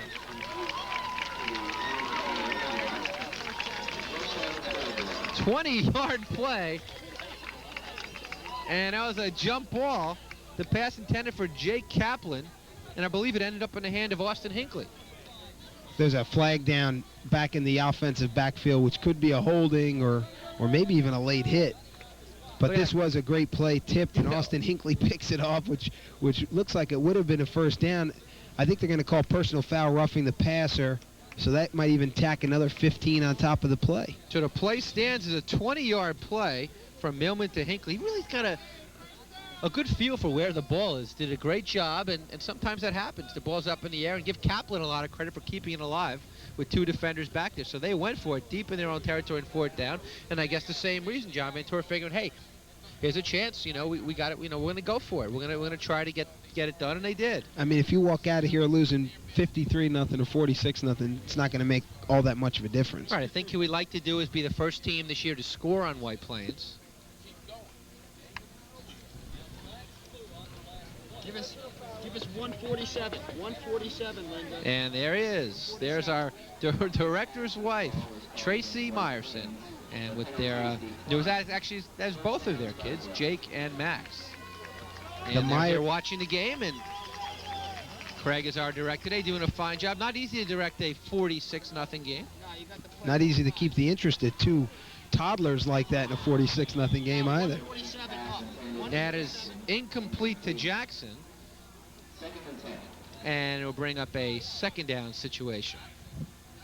Forget it now. Forget it. You got it? And we get a good look at Jackson. He's a senior, 6'1", 174. Pete, there's the White Plains schedule. So they're going to be 2-0, and they got their big rival, New Rochelle, next week at home, and then they travel to Carmel. And look at that Roosevelt game, October 14th.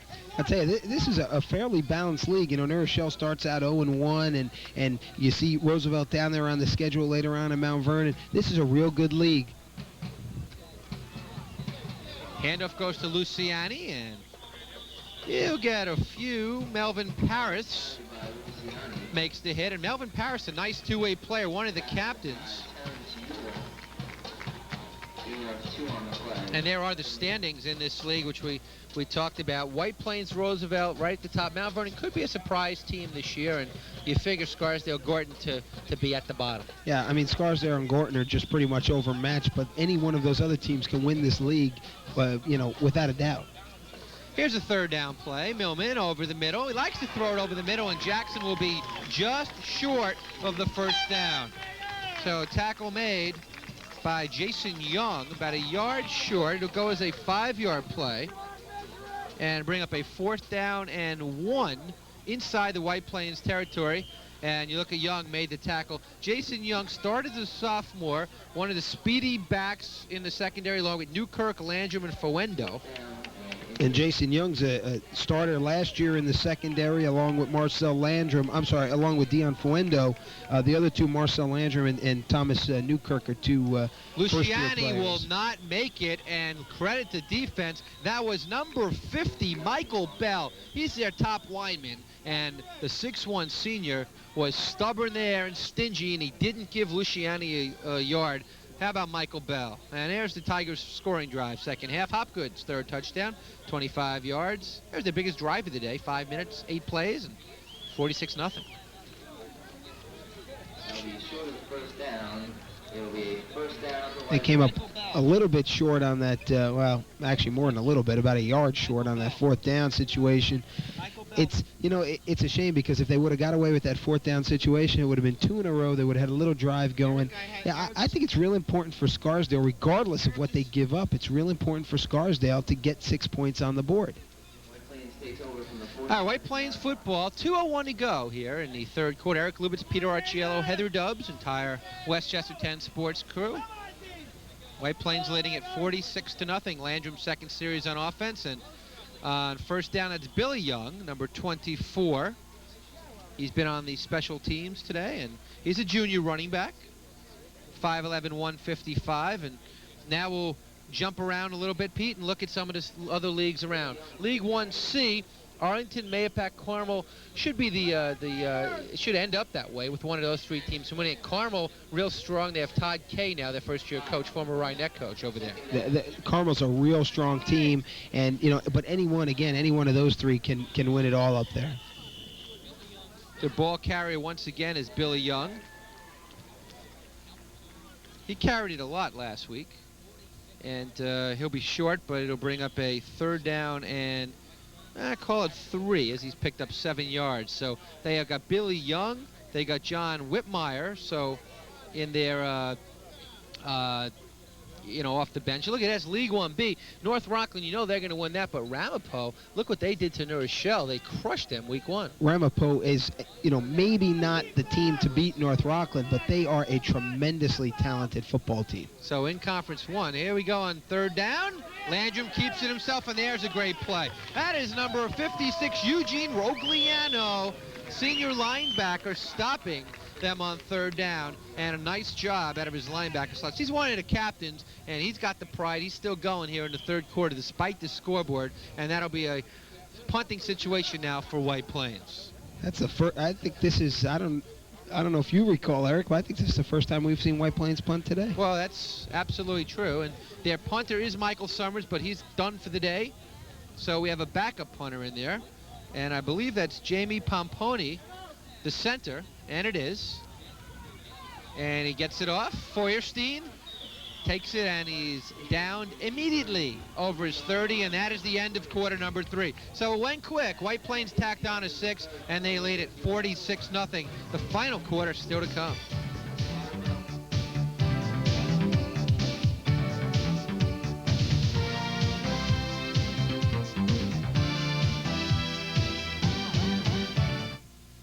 If you think city kids have seen it all, think again.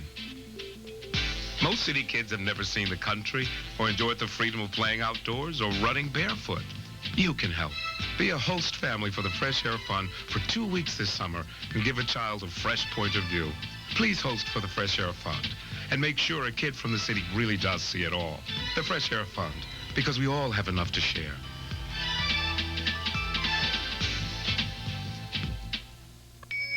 Our world is rich in cultural diversity, in the things we value, the patterns we make, the songs we sing. But we all share the same good earth. In fact, the more we travel, the clearer it becomes. There are many cultures, a single planet, and an urgent need to cherish both. All right, here's our first play of the 4th quarter, and Jackson cannot hang on to the pass. So on first down, after following the punt, Jordan Millman went to Jackson. Pete, he's tried to throw to him now 6 times.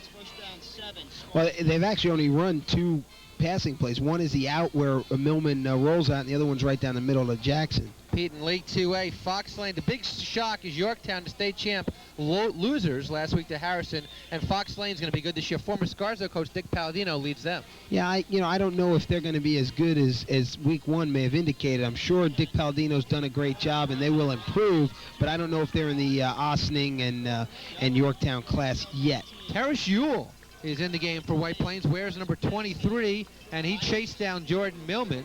Now, when Millman did pick up a few yards, so it'll bring up a 3rd down situation. Meanwhile, in League 2B, this one should be a good one, where Somers, Kennedy should be the class right there. Yeah, I mean, right there you see the cream at the top already. Poughkeepsie and Hen Hunt got some early wins, but really the northern leagues have come a little bit back to earth. For a while there, they really dominated in terms of what they would produce year in and year out, and things have, the tide has kind of changed a little bit. And as Scarsdale's called their first time out of the second half here, it's an interesting thing that Somers and Kennedy actually play early. They play this week, so they'll get their big game there. Now, League 2C, a lot of changes this year. Look at this league. Nyack, who had been, Nyack's very powerful. Pearl River's right there. Nanuet, who had been a C team, is now moved up Conference 3 team to Conference 2. They lost week 1. They're down a little. Nanuet was excellent last year. They won the section. Yeah, I mean, I think Nanuet will be there in the end. I think they're a real good football team, but Nyack is once again just the class of that of League 2C. Castellano is their head coach there. Okay, there's 4 leagues in Conference 2 this year. There's also a League 2D. There you look at Millman and Ventura. You wonder if Michael Forrestine will get any calls at quarterback. He's their backup QB, the junior, the heir apparent. I don't really think there's any need to. As long as Jordan Millman's not in a situation where he might get hurt, there's no need to, really. Now, Harrison, after that big win over Yorktown, you can't picture any beating them, can you? You know what? I'll tell you something. I wouldn't be surprised to see Lincoln sneak in there. They won their first game. John Sackinger, rookie coach, played at Lincoln, was an assistant coach under Tony Fiorelli at Lincoln. He did a great job last week. He sounded after the game like he was surprised with what his kids did. But I'll tell you something. Knowing the preparation and the time that he puts in the summer and in the off season to get those kids ready, they could give Harrison a run. Harrison lost a player this week because of some off the field problems, but that's going to be, I think that's going to be a very, very competitive league between Harrison and Lincoln, and I think they meet in 2 weeks. And there it is, and Harrison with the win, and what a great league. Portchester, Harrison, Emma Marinick all in the same league. That's where they should be.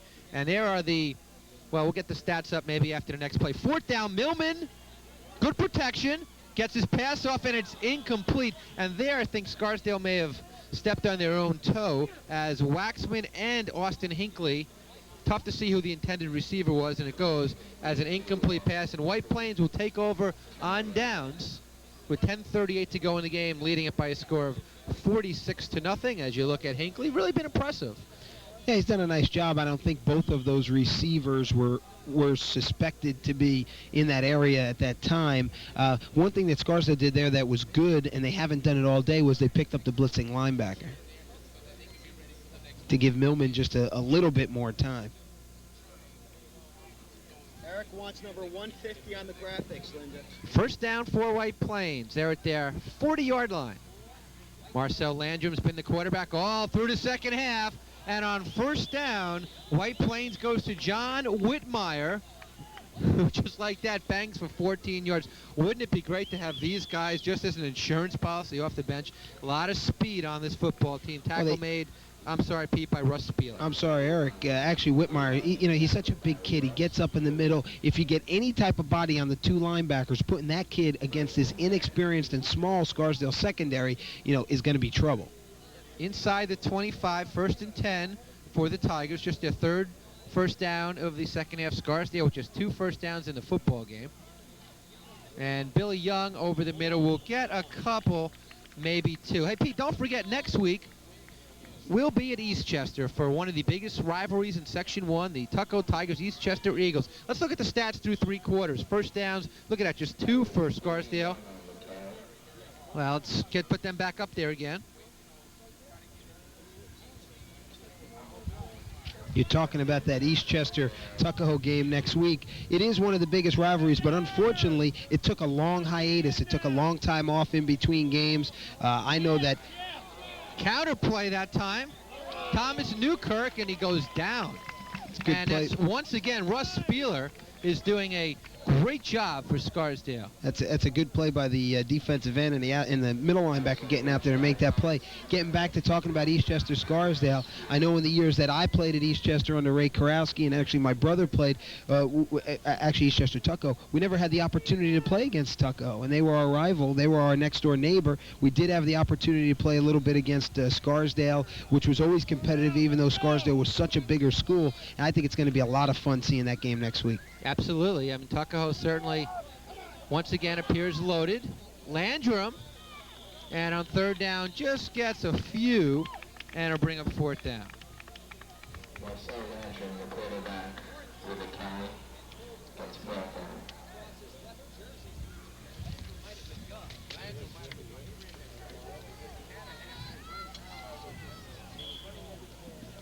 There we go. We knew they'd come back up eventually. White Plains with 235 yards rushing, 110 for Hopgood, leading rusher in the game. Look at that, -4 passing, but that's fine with them. And just very one-sided. 83 yards rushing for Foendo. Here we go, fourth down. Plains trying it one more time. Billy Young, second effort, third effort, first down, and he did it all there. Billy Young needed 5-6. He got 7. Strong run by the backup tailback Billy Young. Just gets in the middle of the hole there, keeps his head up, keeps his legs moving, never going down. He's always moving forward, not moving sideways. That's the way you got to try to run it in the middle there. And I tell you, this is a good thing for Mark Sandonato to have these kids, give them an opportunity to get some reps, get some playing time. It's going to help them down the line. You never know what the future holds in terms of injuries or kids missing because of, situations off the field. So this is a good opportunity for these kids to get the chance to play. All right, inside the 15. And on first down, a few yards. And once again, they give it to Billy Young. So Billy Young has now run the ball 5 times, and he's got 20 yards for White Plains as we're approaching the midway point here in the second half. Like we said, these reps are good for these kids. Billy Young, 5'11", about 155 pounds, only a junior. He'll come back next year. He'll play next year. And these are the situations that you look to help these kids when they get the opportunity to be the stars, to be the Michael Summers and Dion Foendos of next year. Young will get a yard. Continue with that. That's right. And bring up a third down play. And certainly, if you're a second teamer now, you're in there for White Plains or Scarsdale. Hey, these are your minutes. You want to certainly execute well. You want to play as well as you possibly can. And we certainly looked at that. And of course, Mamaroneck. And there we go into Conference 3, Pete, where Dobbs Hastings had the big win over Rye and Westlake right up at the top. So almost anybody can win this league. Yeah, I mean, that one's absolutely up for grabs. You look for Rye to rebound from that loss. This is the league that I think is the most interesting in all of Section 1. After this play, we'll come back to it, too. Billy Young, outside. Feuerstein clocks him at the 5. It's a big hit by Feuerstein. That's the type of defensive secondary play that John Ventura is looking for. He's looking for guys to step up and make big hits. We get back to League 3B. We saw last week Edgemont with the big win over Rye Neck. From what I hear, Brian Costa's wrist injury may be a little bit worse than we had anticipated. Eastchester's at Rye Neck this week. That's a big game. If Eastchester can get out of there with a win, that Tuckahoe game is going to be huge next week in terms of the standings. And Magnus, no one expected them to do anything. They had Eastchester at home last week, and they just absolutely dominated them from the opening kickoff right through the end of the game. And the Scarsdale fans getting into it here with 5 minutes to go, and now we have, I believe, a timeout. No, we have a delay of game against White Plains. So that'll hurt them because they were deep at the 6-yard line, so it'll push them back 5 yards. White Plains have been penalized 4 times today for 30 yards. Scarsdale has not been penalized at all, Pete. This is one of those pride plays right here. 4th and about 8. You stop them here. It's not going to make any difference in the outcome, but it's going to make a difference in your pride. And Pauling, they seem to win 3D always, and they're going to try to defend their section crown. And they took a knee on 4th down. What was up with that? I'm really not sure what he was trying to do, unless he was just trying to give the ball over and not try to run up the score. With 4 minutes, 43 seconds to go. I don't think I've seen that one. Yeah, I don't think I have either, but, I think what that shows is a class act here. Mark Santodonato says, look, we won the game. We're not going to rub it in. We got 46. It's going to stay on 46. And they take a knee, and they'll give it over to Scarsdale. And, you can see his message there is one of class. But maybe there, you're the second team, and you try to get a score. What the heck, I mean, these guys want to play as well. You know what? Mark Santodonato realizes that he's going to be coming back to Scarsdale, and he's going to be playing Scarsdale every year, and there's no need at all to do anything. Even if you're giving second-teamers a chance, there's no need to do anything that's going to incite people for next year or for down the road. Michael Varnett, senior, into the game with the sack as Millman is inside his 10. So that'll be a loss of 4. So it's been a struggle here for the Scarsdale team, that's for sure. Oh, a struggle is an understatement. But, they're looking to get these 4 minutes behind them. I think we're going to get the 4-minute warning now. As you said, the second half has been fast-paced, to say the least. But I think that they're going to try to get these 4 minutes in, try to execute a little something. It's tough trying to run the field from your own 10-yard line. But what you've got to try to do is you've got to try to execute. You've got to try to, make it simple, get it basic, not make any mistakes. Don't give up the ball down here. And, as you can see, Scarsdale's got a tough road to hoe. Spring Valley is not a bad team. Gorton's been having their problems, but, I don't know if I want to play against Donnie DiMatteo at any time. And then you go down the line, Mount Vernon, New Rochelle, and Roosevelt. Those final 3 games could be very, very long. Although, I will tell you, in 3 weeks, I think this Scarsdale team will be a lot better team than we're seeing today. Yeah, so look at that schedule there. At Gorton could be a win. Of course, at Roosevelt. At the end of the year, they might be a lot better of a team. So we'll see how they do next 2 weeks. Possibly a chance to do better at Spring Valley, at Gorton. By the way, while we're looking at their schedule, Millman was sacked for 8 yards all the way down to his 2-yard line. So Scarsdale now 3rd down, and they have to get all the way to the 24 for the first down. So Millman from his own end zone throws, and it is tipped and almost intercepted. Tipping it was number 15, Sean White. So White is now playing. He's the guy we talked about possibly as an option quarterback, so he's now playing. 6'1" junior, and it'll bring up a 4th down, and there's still 2:58 to go on the clock here at Dean Field. 3 touchdowns for Hopgood, 2 for Fuendo, 2 for Michael Summers. 46-0. White Plains got 19 in the first, 21 in the second, tacked on a 6 in the third. No scoring in the fourth, and John Ventura's team finds themselves 4th down at their own 2.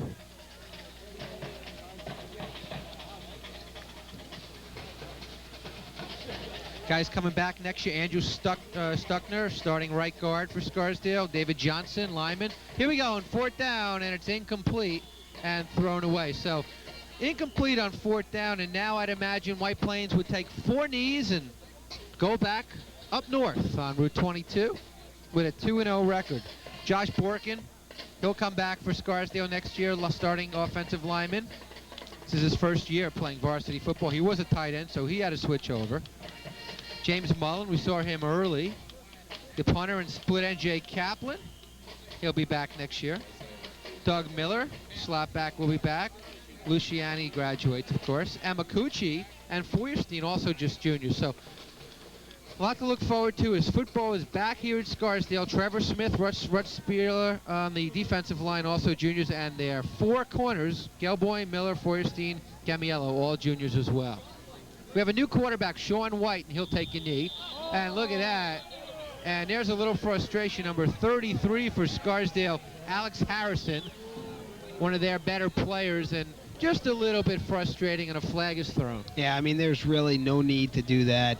It's only going to go half the distance to the goal. They're still going to run the clock out. And you see John Ventura takes him out immediately, gets him out of the game. You don't need those type of situations. It's uncalled for. It doesn't really prove anything. I mean, you're not going to do anything. You're not going to get yourself or your team any points on the board. So you might as well just play the game clean and get out of here and try to get ready for next week, Spring Valley. All right. So Sean White is in the game as quarterback, and we talked about him a little bit in the pregame. Boy, could he run the option. I'm still looking. We saw a quick graphic of the Westchester 10 News pop up there, and unfortunately, again, I don't see my name listed in the credits there. I've given you a full week. I've given everybody a full week to ask me on, and I'm still left out. See, nothing. Kevin McCabe, Heather Dubbs, Dan Loughran, Chris Marshall, Eric Lubitz. Maybe we ran out of space on that graphic, but I still don't see it there. 5 o'clock, 6 o'clock, 7 o'clock, 10 o'clock, 11 o'clock every night, only on Westchester 10. The news you want, when you want it. Watch almost any time you want. Minute 40, and that White Plains did another classy thing. They're going to do all they can not to score. They took a delay of game, which pushed him back 5 yards, and Sean White takes another knee. So White Plains goes to 2-0. Their JV team beat Scarsdale today. They haven't lost in 2.5 years. You see something, it shows a lot of class by the coaches here. John Ventura calls a timeout. He's not calling a timeout to stop the clock so he can get the ball back. He's calling a timeout because on the second play in a row, a Scarsdale player pushed over a White Plains player when he steps down on a knee, and that's something that John Ventura will not allow. He will not allow that type of play from his ball players, so he calls a timeout, and I can guarantee you there is no football talk and no strategy talk in that huddle right now. It's about pride, it's about showing respect, and it's about playing sportsmanlike football. And I believe Heather Dubbs is on the sideline, so let's head down. Heather. Eric, I was just talking to one of the assistant head coaches over here in Scarsdale, and he said that, you know, despite this whole mess out here, he's been trying to tell his players to keep their heads up. They know it's frustrating, and they're getting a little, you know, antsy about the whole thing, but, you know, basically that's all that he can say to them. So back to you, Eric. All right, Heather, really echoing, Pete, what you were just saying. Now, the big issue with Michael Summers is next year, does he play football or basketball in college? I mean, he's certainly capable of either, and it depends which road he decides to go. Excellent basketball player as well, so that's what he's got to deal with. And, of course, his injury, his ankle, doesn't appear to be too bad. I'll tell you, you really like to look in the future, don't you? This kid's not even 2 games through his senior year in varsity football in the fall, hasn't even been in school 2 or 3 weeks, and you're looking at what he's going to do in college already. Well, that happens with 46-0 games. Let him enjoy his senior year. Oh, I think he should. I hope he does. He has the athletic ability to, as you said, go and play, and maybe he can find a situation at maybe a smaller college where he can do both, where he can play both football and basketball. It's been done before. Don't forget, he was the only guy on the varsity team 2 years ago when White Plains was a powerhouse and undefeated. He was there, a stalwart on defense, and last year over 600 yards rushing, 5 touchdowns, and this year at quarterback. And he is our most valuable player, and we'll get a chance to talk with him after the game. And Pete, why don't we turn around and say hi? There we go. Here we are at Dean Field, and doing okay. Happy we're here. We are absolutely happy we're here. We're getting a good look at the Scarsdale. I'll turn you around to watch the play. No, I'm just taking a look at the Scarsdale assistant coaches up there. You know, they've had a tough road to hoe. I know they've put a lot of time in the off season, a lot of time in summer conditioning, and you know, to come out here and have your first home game in 2 years, and actually a little bit more than 2 years, and really be drubbed like this is really a shame. And I tell you, they're probably the happiest people on the field right now that this thing is over. All right, it is over. 46-0. We'll come back. We'll talk with Mike Summers, our most valuable player, Mark Santadonato, right after this. White Plains, a big winner.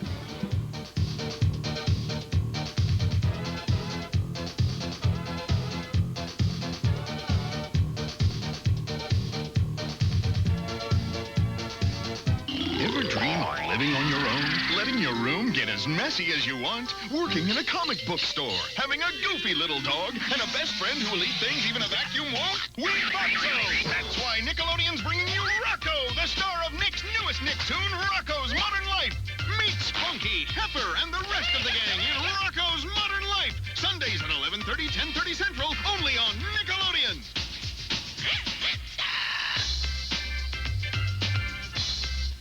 The leaders in the delivery of reliable on-time service are Federal Express and UPS. And look who's joining them, your cable company. There's a new entry in the delivery of reliable on-time service, and here's our guarantee. If we're not on time for installation, you get it free, guaranteed. If we're not on time for service, you get a $20 refund, guaranteed. On-time service guarantees by TCI Cable of Westchester.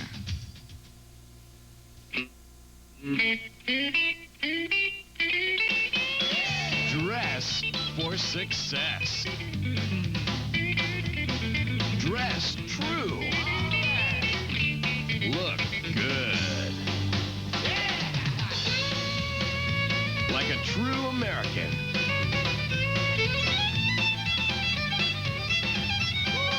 The Army National Guard. Americans at their best. Hi, Bob. Hi, Bob. Hi, Bob. Hi, Bob. Hi, Bob. Hi, Bob. Hi, Bob. Hi, Bob. Hi, Bob. Hi, Bob. Hi, Bob. Hi, Bob. Over here, Dave. Dave. I'm not the race car driver. I'm a psychologist. Not Dave. Bob. Say hi to Emily, Howard, Carol, Jerry, and of course, Bob. Hi, Bob. Watch the Bob Newhart Show and say hi to Classic TV. Weeknights at 9:30, 8:30 Central on Nick at Night.